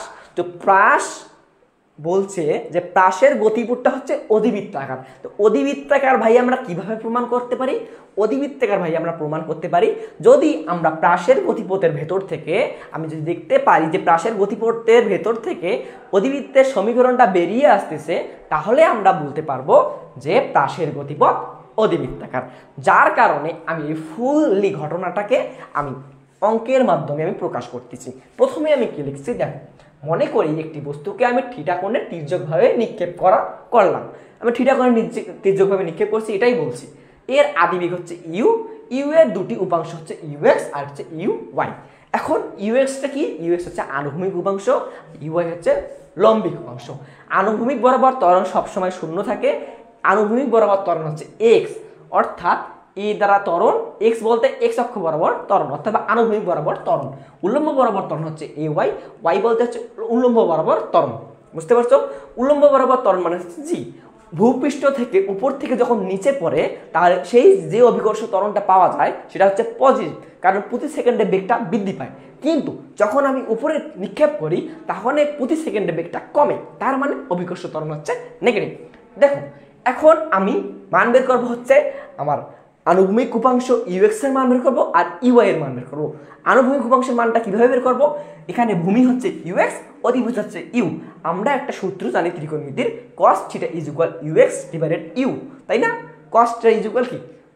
ভূমি ভাগ অধিভুজ। ভূমি হচ্ছে এই ত্রিভুজের ইউএক্স আর কি অধিভুজ কি ইউ। এখন আমি ইউএক্স এর মান রাখবো, তাহলে ইউটাকে ওদিকে গুণ করে দিলাম, তাহলে u x is equal u cos θ। Clear? Clear. এখন দেখো আমি এখন বের করবো হচ্ছে উল্লম্ব বরাবর উপাংশ, তাই না? উল্লম্ব বরাবর উপাংশ নাম হচ্ছে ইউআই। এই দিকে যে ত্রিভুজটা আছে আমি এই ত্রিভুজটাকে এইরকম করে ধরে একটু বাঁকাই দিলাম। বাঁকাই দিলে কি হবে? এই যে মানটা এটা হচ্ছে ইউআই, ইউআই হচ্ছে এই ত্রিভুজের হচ্ছে ভূমি আর অধিভুজ কি ভাইয়া ইউ। এখন দেখো এই ফুললি ভাবে কোনটা হচ্ছে 90 ডিগ্রি, এতটুকু যদি থিটা হয় বাকিটা কত হবে? 90 মাইনাস থিটা। এখন আমরা জানি cos 90 minus theta is equal sin theta, cos 90 minus theta is equal sin theta দিলাম। এখন আমার মান লাগবে ইউআই এর, ইউআইটা এদিকে রাখলাম, sin থিটা আর ইউ গুণ করলে হচ্ছে ইউ sin থিটা, তার উল্লম্ব বরাবর উপাংশ হচ্ছে ইউ sin থিটা। এখন আমার কাজ হচ্ছে আনুভূমিক বরাবর দূরত্ব নির্ণয় করা আর উল্লম্ব বরাবর দূরত্ব নির্ণয় করা। আনুভূমিক বরাবর দূরত্বটা কি? আমরা আনুভূমিক বরাবর দূরত্ব সূত্র জানি, এস সমান UD plus half a t square. S মানে কি? অতিক্রান্ত দূরত্ব। কতটুকু অতিক্রান্ত দূরত্ব করছে? সে এক্স পরিমাণ দূরত্ব অতিক্রম করছে, যার ফলে অতিক্রান্ত দূরত্ব এক্স।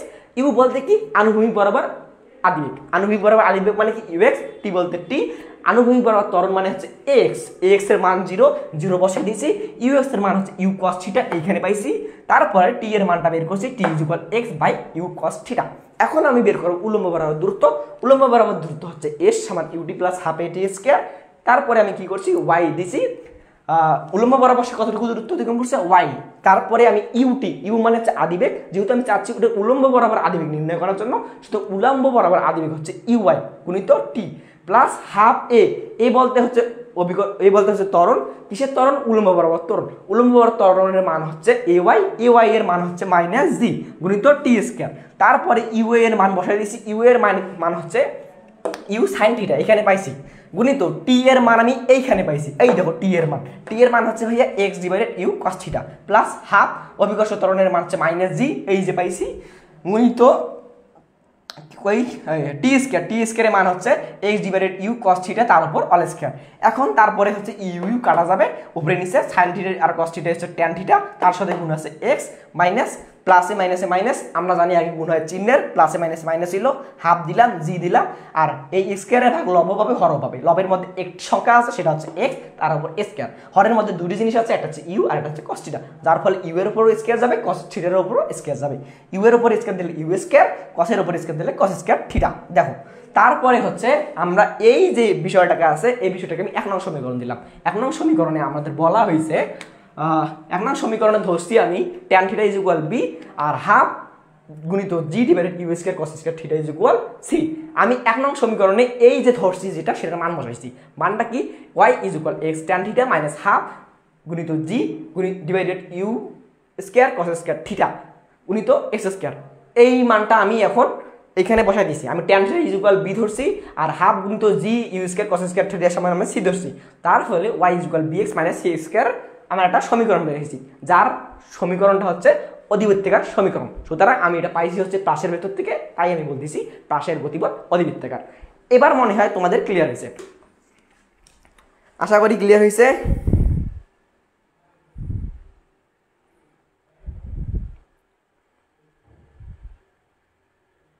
ক্লাস শেষ। ক্লাস কেমন লাগলো একটু বলো।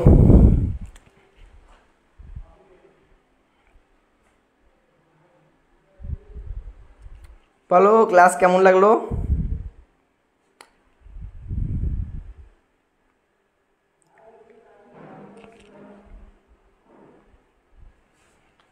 ক্লাসেস